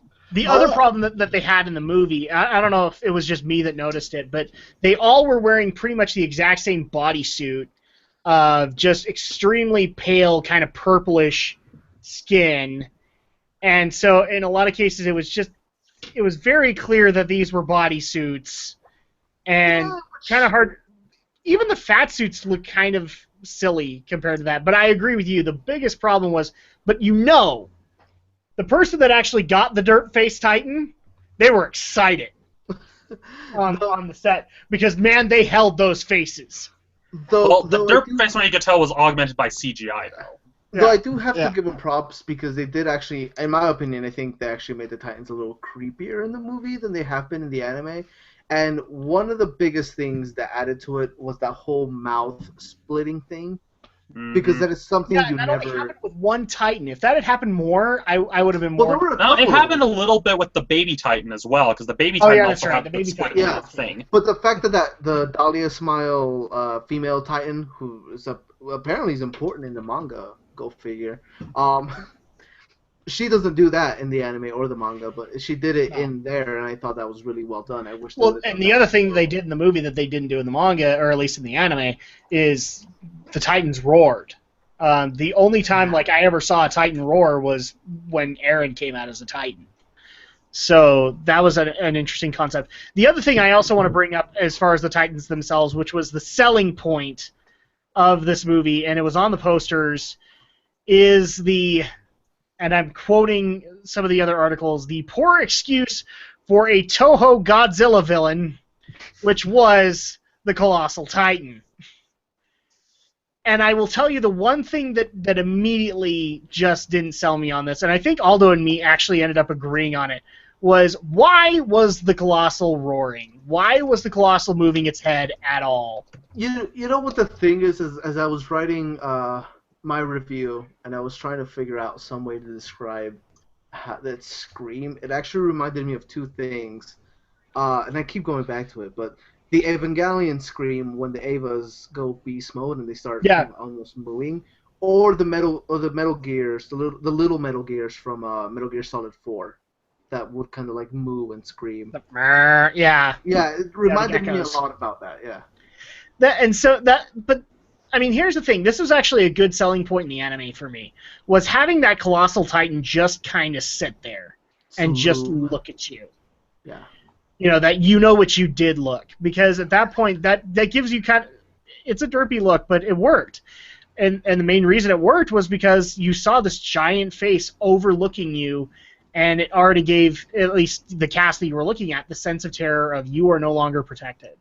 Mm-hmm. And all he had to do was sit there and look while he was pounding away at the wall. Yeah, and that's another thing that bothered me, is that it shows that he's pounding at the wall, but it's the same problem I had with the World War Z film. It was missing the shot that it shows him winding up with his leg. Yeah, and the anime had it, too. The anime has it. I actually had to go look back on it. They actually had him winding up and hitting the wall with his knee. And it's a fundamental thing about filming. You're supposed to have that build-up, because without that shot, it just looked like, oh, the thing's being thumped. We're not sure what's causing the thumping. We're just seeing this thing screaming and the wall being thumped. You needed that shot of showing him actually winding up and getting ready to kick. That's how you build it up. Why do people keep screwing this up? It's so fundamental to filmmaking. And people might not actually realize what we're talking about, but this is literally what happened in the film with the Colossal Titan. Now, again, I just set the scene in the anime. It's this ginormous head looking just straight at you. And that's setting the scene for you. In the movie, it was literally like, and I'm gonna have to move the mic for this so that hopefully people can hear me.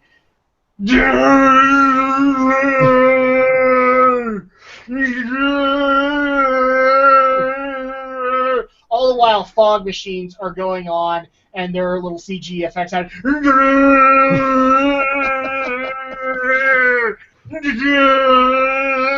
It looked like some rejected Universal Studios Orlando animatronic. You know, It which was honestly though. Viewers, I want you to make a GIF out of that. Yes, please do. Which I mean, honestly, I'm okay with the fog machines as you call them, because I mean that's prevalent in the. No, and it makes sense with the Colossal. Honestly, that entire scene, that whole scene would have been just fine. It would have been probably the highlight of the movie had there not been that screaming. Yes. Because it all starts very ominously. They're all talking. All of a sudden, there's an earthquake. All of a sudden, crap starts falling from the wall, and you're like, oh, is this it? Is it? And then you start hearing the brrrr. You're like, oh god, stop. Stop. Yeah, it's just giant, stop. It's the giant colossal cow. It's gonna. It was just like, we're Toho. We're known for Godzilla, so let's make him like Godzilla, huh? Yeah, I was almost waiting for the King Kong the Ride tram to be coming by so that we could see the animatronic hand pick up the tram like an inch off of the track and then put it back down. They actually have something like that at Universal Studios Japan. They have an Attack on Titan ride. Oh, they do. Yeah. And then the other thing that I also want to bring up as far as the Titans was, and people are going to get mad at me for this, I've actually given my opinion on this Titan, and it is the Aaron Titan, the Aaron Yeager Titan. I'm sorry, but man, I got so sick and tired of looking at that Titan's face, because every time that Titan did anything monumental, we had to have that, and we always had to flash back to that face, and the face just, like, in the series, it's kind of intimidating. In this one, it looked just kind of derpy a little bit. Well, it was like so many veins. It's like, oh, we have to somehow make him look different, so vein it up! Make it so that his veins have veins. Yeah, and then we had to have the Muppet like return back on every time he did anything, and it was just ripped out of the moment. Except you kind of do need to have him scream. It's part of his. I'm not saying you don't need to have him scream, but like just, the fact when he hits somebody and they explode, and that's the moment, and they go. It takes you out of that moment. It wasn't even just. It wasn't even just with that. It was the case of they kept cutting back to the same close-up with the same Mad Max Fury Road shaky cam of it. I mean, because the Aaron Titan does scream. So if they had it as a wide shot, he just killed the Titan, then you have him kind of scream up to the sky, which is what he does in the anime. It would have worked, but it's the fact they keep cutting to the same close-up, the same shot side with the same fast motion shaky cam jitteriness. That's if you'd done the punch and then all of a sudden he's just he roars right there. That would have been fine. So there's something I gotta get off my chest here, and it really bugs me a lot, especially as a fan that's been reading the manga. Because if you're gonna wait for the anime, screw you, because you should be reading this. So they reveal that all the Titans have some special ability in the manga. They show that the Colossal Titan's colossal, the Armor Titan's whatever. Annie was super like quick and flexible and whatever. The thing that they reveal about Aaron's Titan form is that when he yells, he summons Titans that can hear his scream, walk towards him. Mm-hmm. And they had one scene where he yells, and they do this whole focus on him yelling, and they all run away. Oh yeah, that's right. I forgot about that. Don't do that. Ugh. And here's the thing too. I only knew that fact vaguely, but I knew enough to know that is supposed to happen. He's supposed to bring these things to him. The other thing that also kind of bugged me was there's actually a point where he's supposed to be being eaten by these Titans. Like he is losing that fight. And they didn't really have that moment. They had to keep on moving forward with him punching. And it would have actually been a good moment to have him like get a couple of Titans on him and have to fight them off. Yeah, because I think they one of them bites his hand off and it grows back, if I remember. Well, yeah, they bite into they bite his hand off. There are actually points, like at least in the anime, where he's got these open pockets of skin. Yeah. They're eating him. Adam, you can't damage the rubber suit. It's true. You can't damage the rubber suit. The rubber CGI green screen suit. That hasn't stopped Toho before. I mean, there was a time where they set the Godzilla suit on fire. That sounds so. I have one other beef to bring up, then I'm gonna open up to you guys, because I want to bring up like beefs and likes and all that. But the other beef that I have, and this is a beef that Aldo brought up, and after thinking about it for a couple of days, I had problems with it. I had some really awkward problems with it, and that was the completely forced kind of sex scene, kind of not, that we had to have with the one girl and Aaron. Hyana. And I know Aldo's like sitting there going, don't bring this up. I'm gonna bring it up. So there's actually a point where he has a love interest, even though it's technically he has another love interest. It's one-sided. That's much as obvious. Very much so. Basically, I get what they were trying to paint out, which was, in a military style kind of life, you have those moments where you need somebody to be able to cling to. And so this woman basically, they point out that she's been a mother, and it just so happens that literally right around the corner, the boyfriend-girlfriend of the team are, well, getting it on. And so the mother actually looks over to Aaron and just goes, "Have you ever been interested at all?" And she starts kind of subtly unbuttoning, and then all of a sudden just yoinks his hand in there. Well, like, the best part about this is he's staring at the ground while she's unbuttoning, because she's all like, I gotta get it on before I get eaten by a Titan, and Aaron's just sitting there going like, how do I kill the Titans? Well, and the key thing to remember is right before this moment, he basically, I mean, the biggest thing, this kind of ties to the fact that they make you think that they kill off Mikasa at the beginning, and prior to that moment, he just found out that not only was Mikasa alive, not only has she been killing Titans, but she's basically involved with the captain of the whole operation. In a very, very creepy way. It was revealed in a very, very creepy kind of way.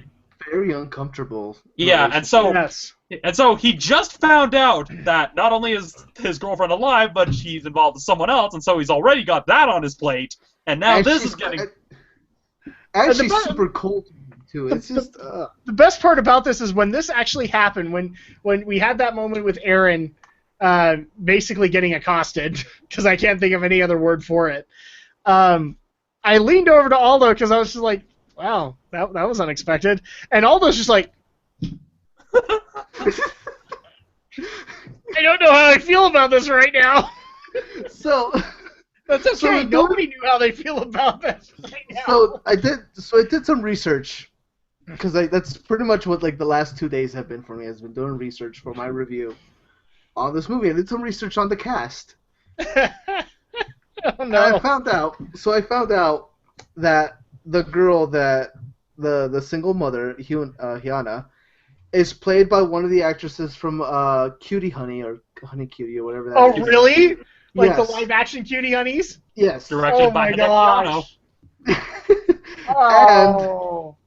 And the guy that was playing Aaron is the Japanese equivalent of like having a One Direction member being an actor. So he's a boy band. Yeah, he's a boy band. Oh. So it suddenly just became weirder for me.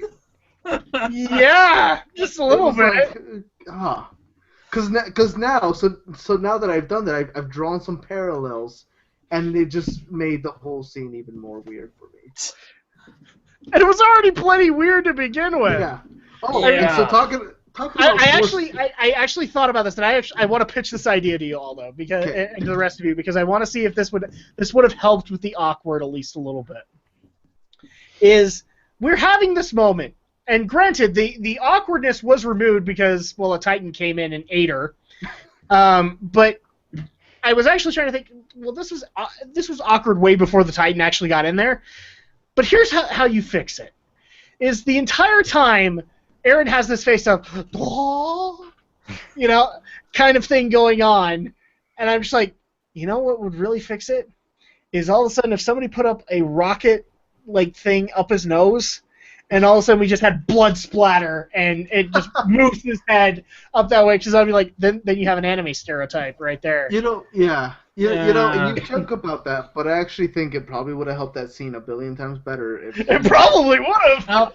I disagree, because it would have definitely been a very jarring shift in tone, which was already a problem with the film, given that it went through 2 directors. No, I'm not saying the nose splatter. What I'm saying is if Aaron would have been more, I guess, active in the courting process. Yeah. If it hadn't been so one-sided, I think it would have been less uncomfortable. Yeah. It was just uncomfortable. It's just the scene just didn't work, because, again, like, he wouldn't necessarily be that active because he literally just found out his girlfriend has been alive and is with the captain. And has a big chunk of Titan bite in her. Yeah. And and the whole Aaron scream drawing more Titans would have made a moment that they had prior to that scene work a lot better. Now that I know that, it's like, oh yeah, he was screaming because he was frustrating, and I thought, oh, it's because that some of the Titans, now they know that.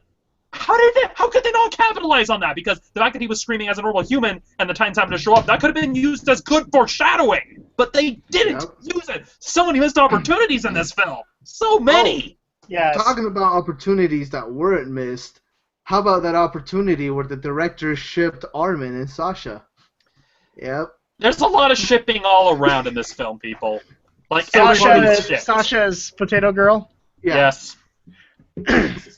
So part of my research... I gotta say, the potato girl was probably this... Either her or the research girl were probably the saving graces for me in this film. Yeah. And and the shipping between Sasha and Armin at least was handled a lot better. You at least actually saw character moments. You actually saw moments between the two of them that actually implied, okay, well, they actually are like developing a relationship. It at least actually had the kind of build-up. It actually worked because they actually did take the time to show the characters actually interacting, not just an awkward, one-sided, almost sex scene that ends with a woman getting eaten.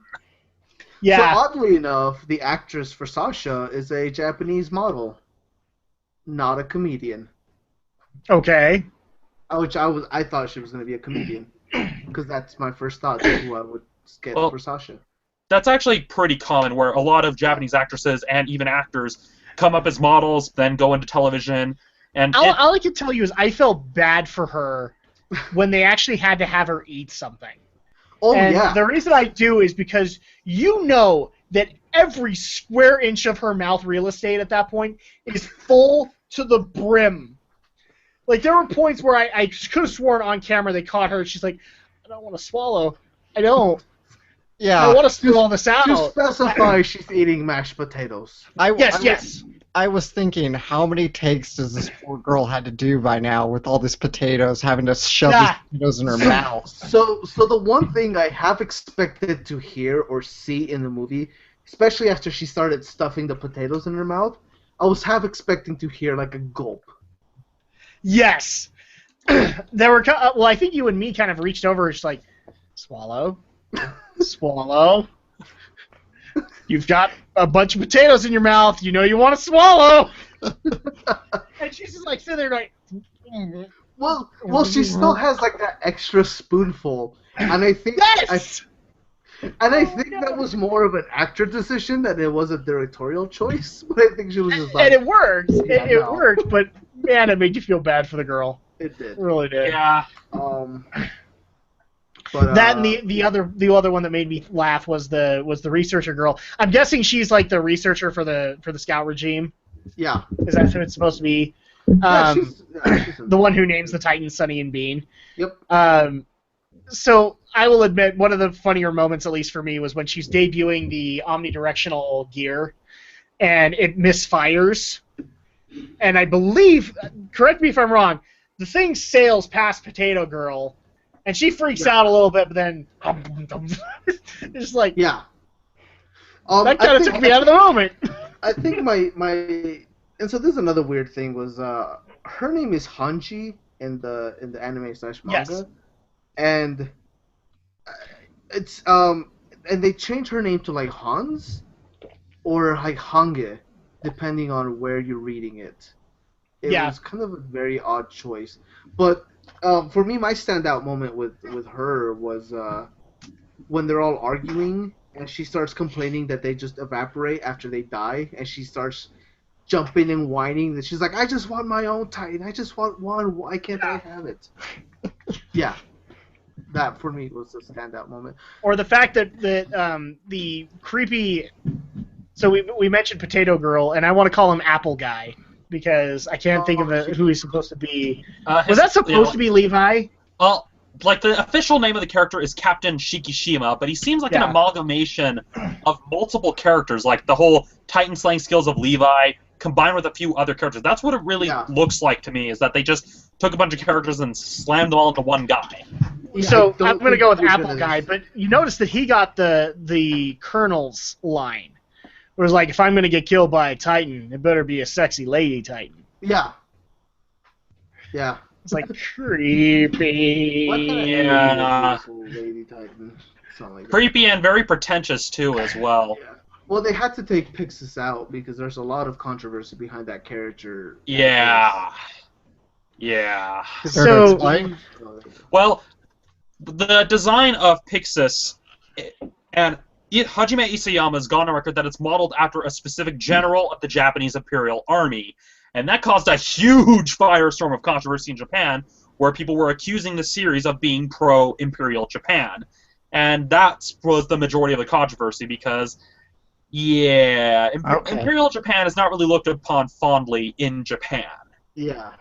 And also another kind of weird thing, which I'm kind of happy they did, is that the anime and the manga, well, more the manga so than anything else, is very adamant on having a very not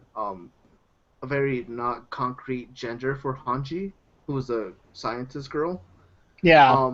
But every time they've casted Hanji for anything, they've always done it as a woman. So I was kind of happy to see them continue in that, I guess, tradition in keeping her female if they're going to have to pick between the two. It's mainly, I think the reason why is that it's a lot easier to make a female actress look like they have an ambiguous gender than it is for a male actor to do that. And that's kind of the main reason why. I mean, there are some exceptions. Some people are able to pull it off. I mean, we've seen it here in American cinema.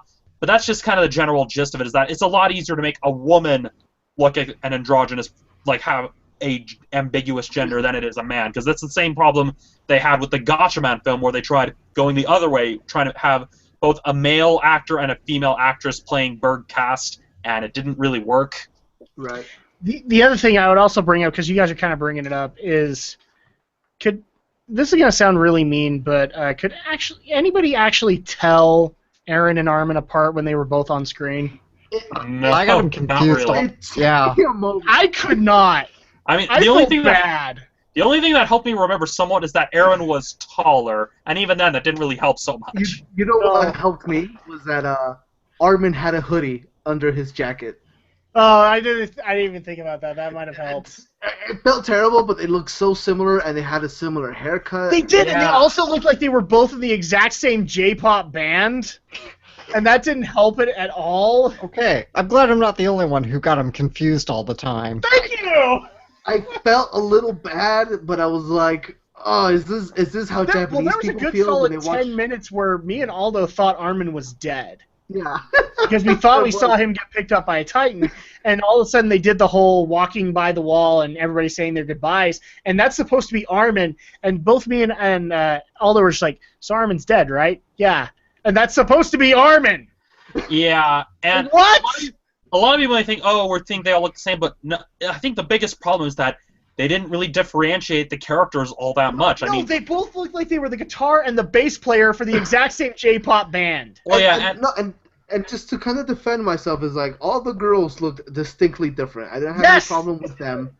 It was specifically Armin and Eren who looked extremely alike. Because when you look at it, the other characters that were male actually looked distinct. So you had Captain Soda, who was in his 40s, so he looked unique. The one kid that Eren kept getting into fights with, he looked unique. Yeah. And even the general looked unique. But when you went to Armin and Eren, you couldn't tell. Yeah. In fact, I would actually dare make the argument that in like that early scene where you have Mikasa in there too, this is going to sound mean, but the only way that I could actually be able to tell that it wasn't three guys from the exact same J-pop band was one of them was wearing a dress. Yeah, and also the red scarf. That's the other thing, because prior to him giving it to Mikasa, it's like, oh, I can tell who's Eren and who's Armin, and then he gives her the red scarf, and then it was just kind of a case of, okay, it's just, this could be more of a criticism of the costume design, because they didn't really do enough with the costumes to make them visually distinct. I mean, to use the Marvel movies, for example, the Marvel movies, even when they're not in their superhero costumes, they have them in the different characters in unique enough outfits to actually have them look like they're distinct from one another. And that's something I would actually go a little bit further on that, Romney, because when they're in their fatigues or whatever, they actually kind of still adhere to the color schemes, because like Cap will still be in something that's blue. Mm-hmm. You know. And basically, that was something that this film didn't do very well. I mean, they did it for everybody else but Armin and Eren, because I guess they assumed that we'd be able to tell them apart. But that, if they could have just at least fixed Eren's hair a little bit, maybe not have his bangs be so low, maybe like have it be a bit more frayed a little bit. Basically, do something to make the two look more visually distinct from one another. They look like brothers, honestly. Yeah. Yeah. Which could even work really if that's what they were going for, but you still need something to allow the audience to be able to tell them apart. And it's not even just, oh, all Asians look the same. No, it's that. Even if it was like Caucasian actors, it would still be an issue. And I'd just like to say, for the record, before Alex gets on our case, at least we could tell the women apart, man. Yes, I had no problem with the women. We could tell who the female protagonists were. Though I do have to say, as much as I'm still kind of iffy on the whole change to Mikasa's origin story. Yeah.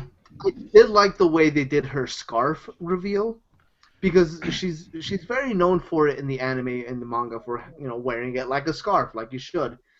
But when we meet her, she's not wearing that, so you're like, oh, did they get rid of one of her more distinct character designs? And then she reveals that that's what she wraps her hand around and. That's what the sword is wrapped in. Yeah, so, and I was like, oh, okay, that's kind of a nice change.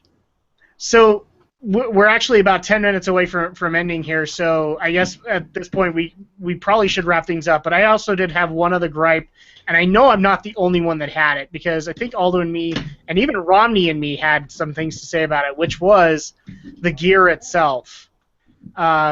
Whenever they went into the CG, man, it was so clear that it was green screened, and probably the actor was not there, because they all were so jarring to me.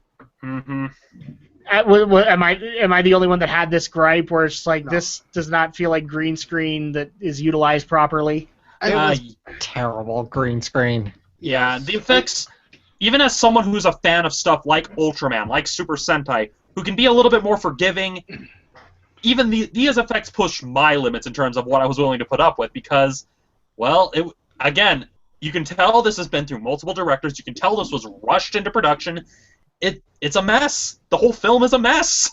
Dude, I would actually dare say the anime got it better, because at least it feels more action-oriented.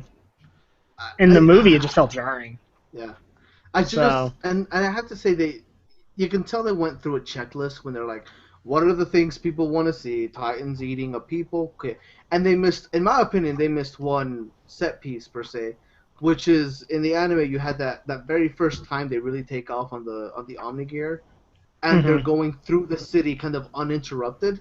They kind of missed that scene, but at the same time, the scouting corps was so useless in this movie. They really were. And they're supposed to be like the elites. Yeah, and another problem I have with the film, I mean, there are shades of good ideas of what could have been an interesting take on Attack on Titan. I mean, in the anime, it's ambiguous whether or not it's supposed to be our world. Here in the film, they make it very clear that this was once modern-day Japan.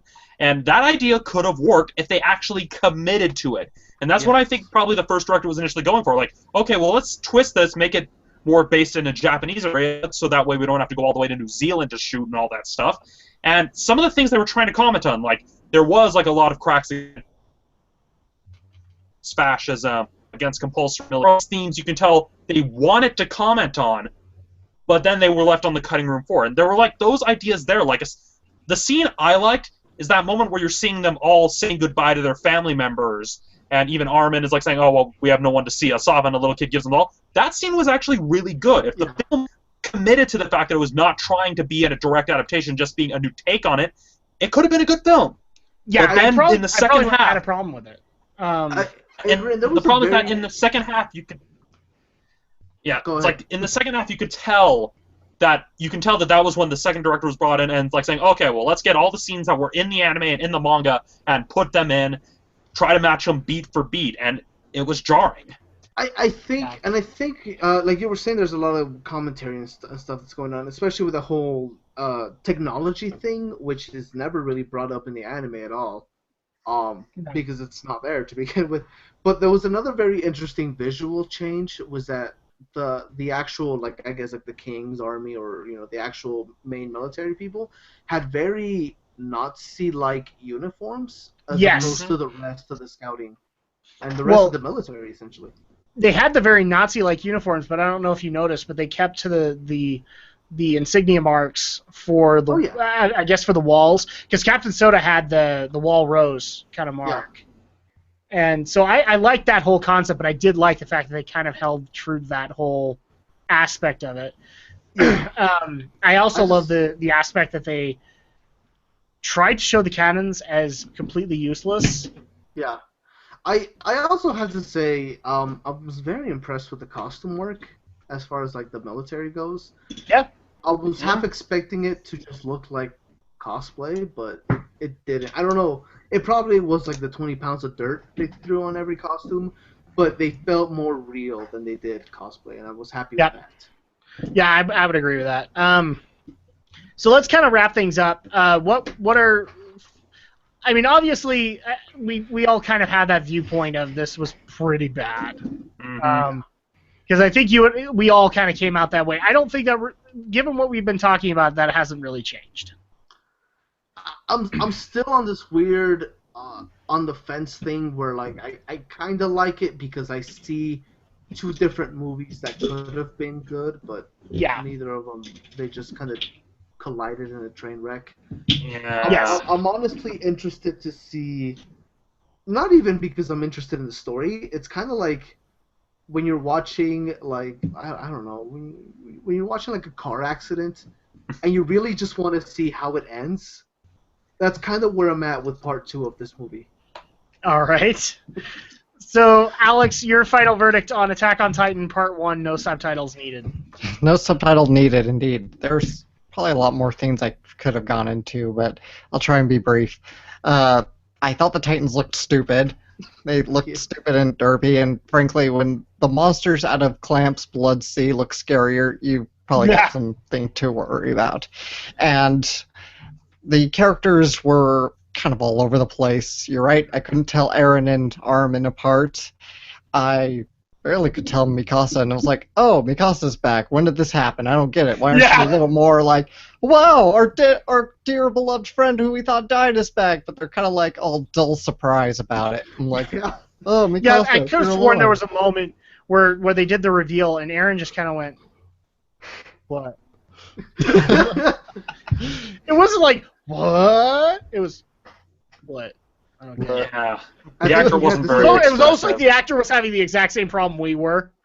He's like, are you supposed to be Mikasa? Are you supposed to be Mikasa? I know we've worked with each other on camera, but I can't tell. That must have been early photo, or that must have been early shoot. Like, I'm sorry, am I supposed to care about you? Yeah. Romney, final. I'm sorry, Alex. You had some other thoughts? Yeah, just a few more hitting points. Cinematography, hit and miss. Some shots are good, others are kind of bad. Visual effects generally kind of poor. Music was pretty bad too, I felt. Overall, not a very good movie, but like Aldo said, it's too much of a car wreck curiosity that I have to finish it. I have to see where this goes.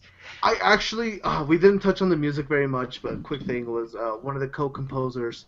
It's going to all go back to Hideaki Anno, but one of the co-composers was Shiro Sagisu, who was the composer for Evangelion, which was directed and created by Hideaki Anno. But a lot of the Titan sequences had his had a very Ava feel, and I don't Yes. know if.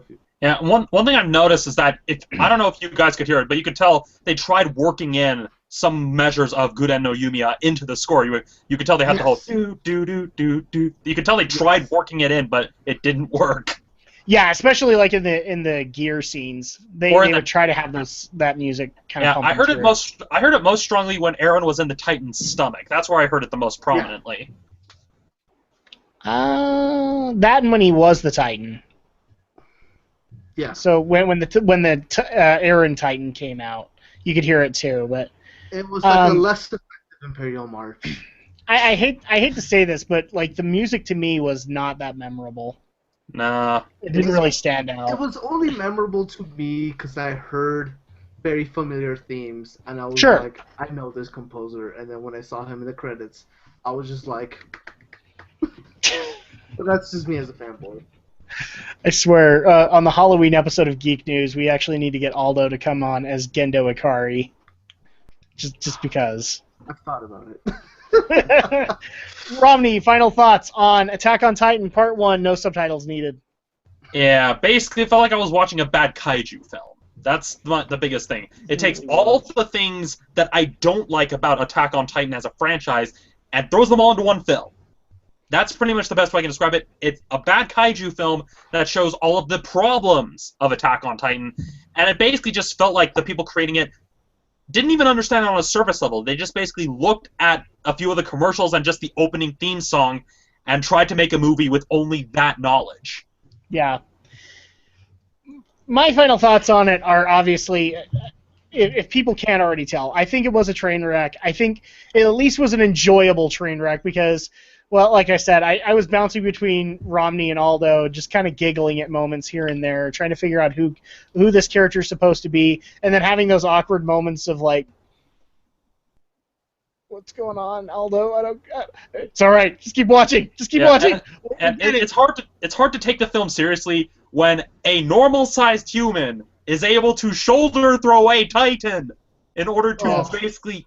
That was when I'm just like, okay, obviously the laws of physics do not apply here. So. Oh yeah, I forgot about that. Though, I do have to admit, out of all the like new original things that were added to that movie, that's got to be my favorite.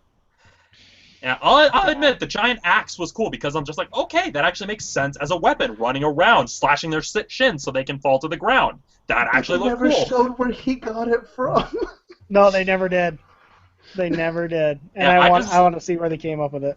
Yeah, because I mean, he had a really good setup for it too. It's like I am the son of a farmer, and it's like it would be really cool if he took one of his farmer implements and made that axe with it. Yeah, so it's just that was cool, but seriously, the shoulder though and him doing the I'm just like, obviously they're not trying with this film. They obviously don't care. I'll admit, when I saw that big axe come up on screen the first time, my inner Blizzard fan went, "Oh, look, somebody got an epic weapon for World of Warcraft." But Adam, it was a giant axe. But Adam, was he the son of a shepherd? Was he? I don't know. No, that's an Ed, Edd and Eddy reference. Oh, okay, yeah.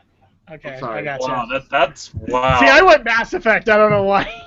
Mainly because we talked about Mass Effect. I thought you were trying to make a Monty Python joke. No, I was trying to make there would have been sheep splatter in there somewhere. By the way, one more connection to Hideki Anno. Yoshiyuki Sadamoto was a character designer in this movie. Was he? Yes. I love Sadamoto.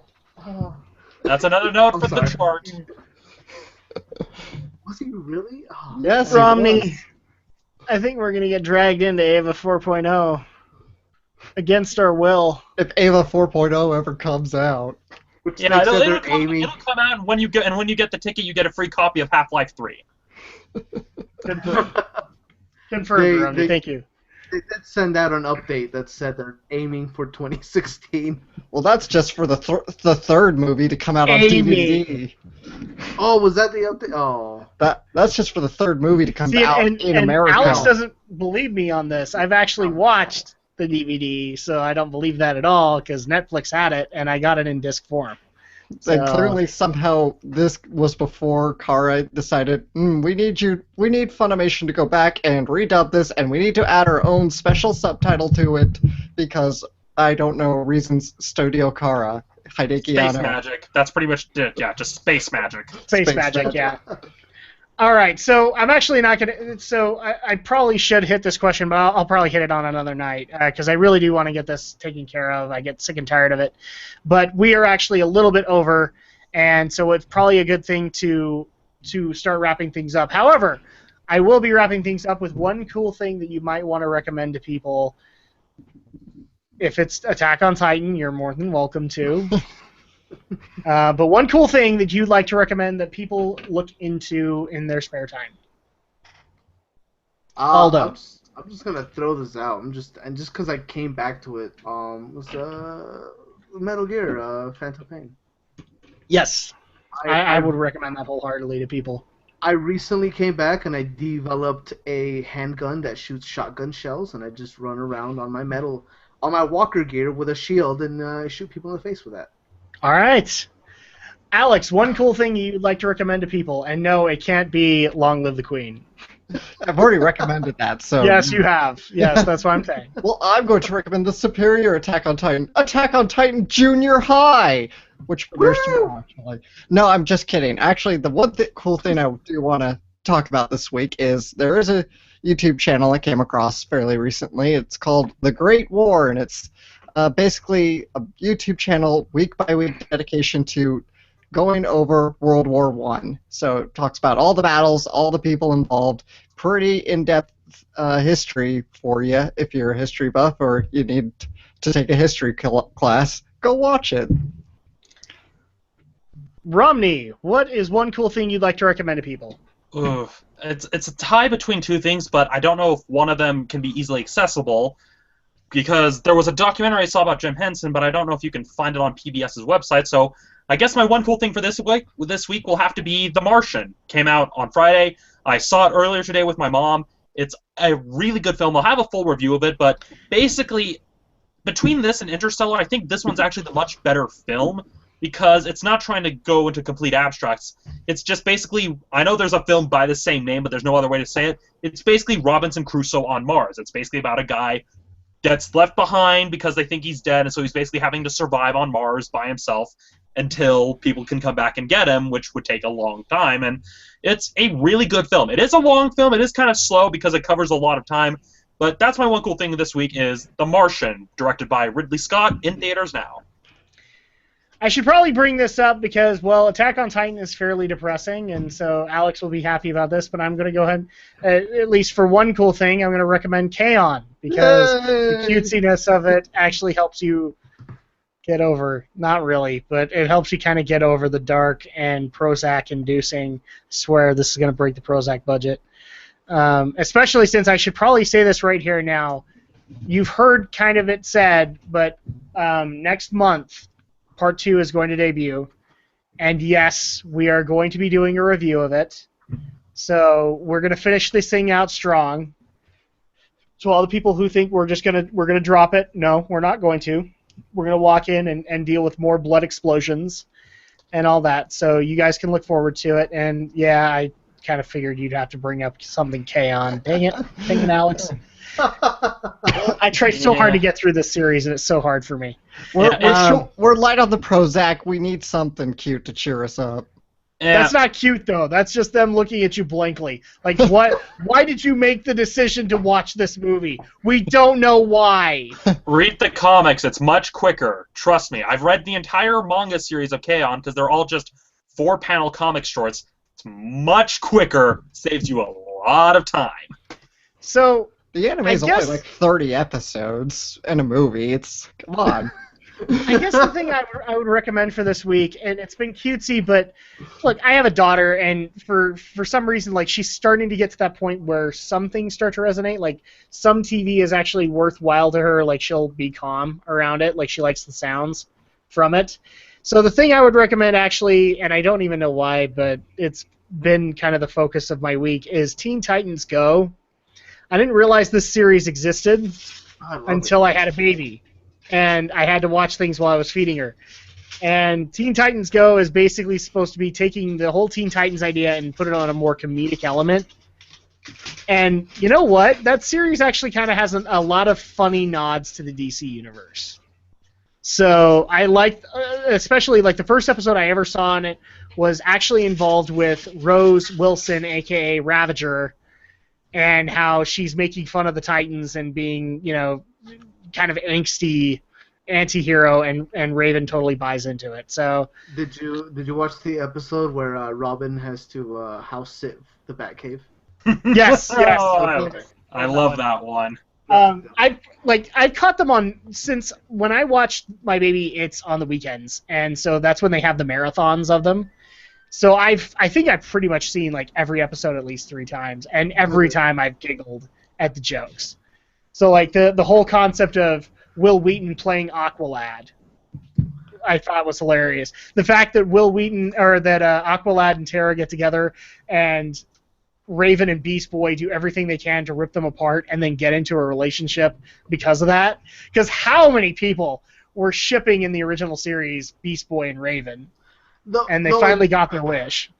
I do have to say one of my favorite ongoing jokes in that series is every time the Batgirl suit comes on screen and Robin just kind of goes gaga for it. Yeah. Or either that, or whenever he goes gaga for Starfire, and Starfire has to always emphasize that he's been friend zoned. Well, the best part of it is actually in that house sitting episode when she wears the Batgirl suit. Mm-hmm. And Robin just goes super crazy for it. Anyways, that's yeah. Or in a lot of cases, a lot of the Robin themed episodes are because he's so anal that he then makes things worse. Yeah. So that would be my recommendation.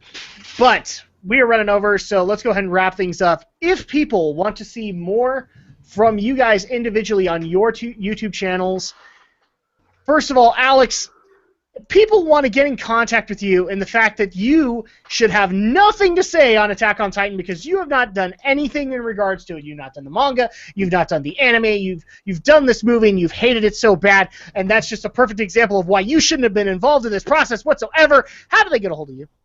Well, you can find me here on YouTube. ShadowBlazer3000 is my name, and reviewing anime is usually my game, plus anime. Base games. I totally screwed that up. So, plus some Let's Plays on my channel, too. And, yeah, that's where you can find me on YouTube, is ShadowBlazer3000. Twitter, Alex J. Short is my handle. And Facebook, look me up, Alex Short. Aldo, if people want to contact you and get in contact with you to play 6 Degrees of Separation with Hideki Anno to the Attack on Titan production, and on top of that, get on your case about why there is not a Mass Effect movie that is completely done by Hideki Anno, how do they get a hold of you? I'm also raging on that. I need Mass Effect as directed by Hideaki Anno with an angsty Commander Shepard. You also need Attack on Titan as directed by Michael Bay. Yeah, I do. Isn't that what we got? That is what we got. I don't know. I don't think the women were sexualized enough. Come on, we had the perfect ass shot. It's true, though. Anyways, wasn't it of a guy?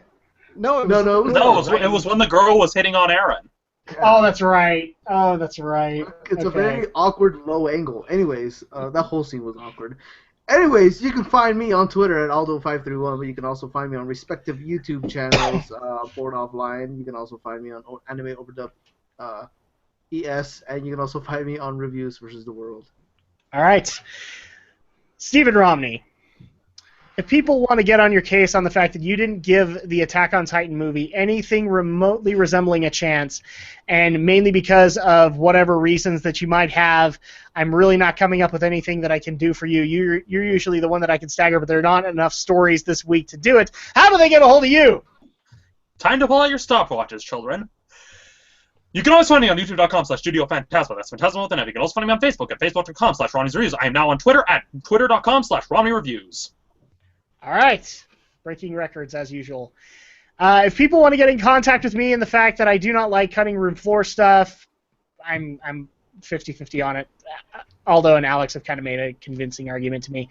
Or whether or not the fact that I didn't even give Attack on Titan a chance, even though I'm sure Yuzu Otaku spoke well of it, I don't remember anymore, and frankly, she doesn't do reviews anymore, so you can't ask.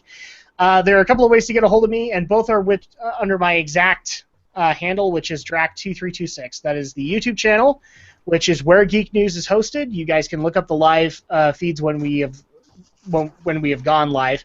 Also, the episodes that Alex and Romney have hosted are on the playlist too, so you guys will be able to watch that. You can also go to my Twitter, which is Drac2326, and leave your opinions there, and I read them, but sometimes I'll respond, sometimes I won't.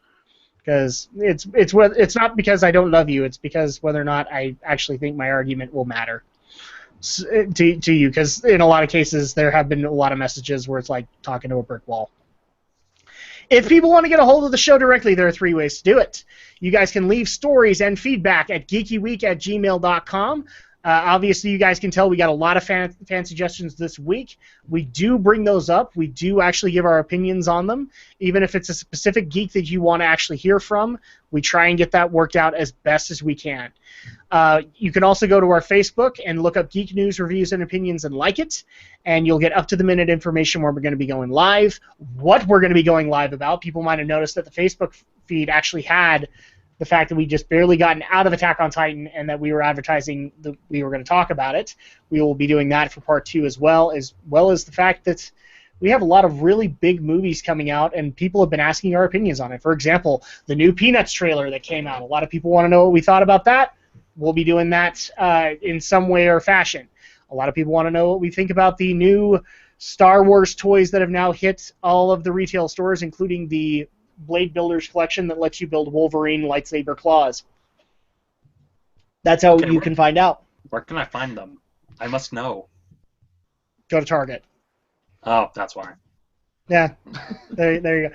Walmart has them too. But yeah, I don't feel like having my credit card information stolen, so... Yeah. I just want Kylo Ren's lightsaber, but every lightsaber exhaust is a fully fledged lightsaber. Exactly. And then the third way is through our Twitter, which is GeekyNRO. You can find out when we're going to be going live or get our opinions on specific stories that maybe we won't be covering on the actual show. We'll keep that up going as much as we can, but we also like getting you guys' feedback on some of the stories. In fact, leave us a comment below on what you thought about Attack on Titan if you saw it, or your thoughts on Attack on Titan in general, and whether or not we did not do the series any kind of justice, because we didn't. Well, we did our kind of justice, so you got that at least. But that's going to go ahead and do that for us for this week. When we get back, we will have even more Geek News, reviews, and opinions. So for me, for Romney, for Aldo, and for Alex, and for the Colossal Titan, we will see you guys next time.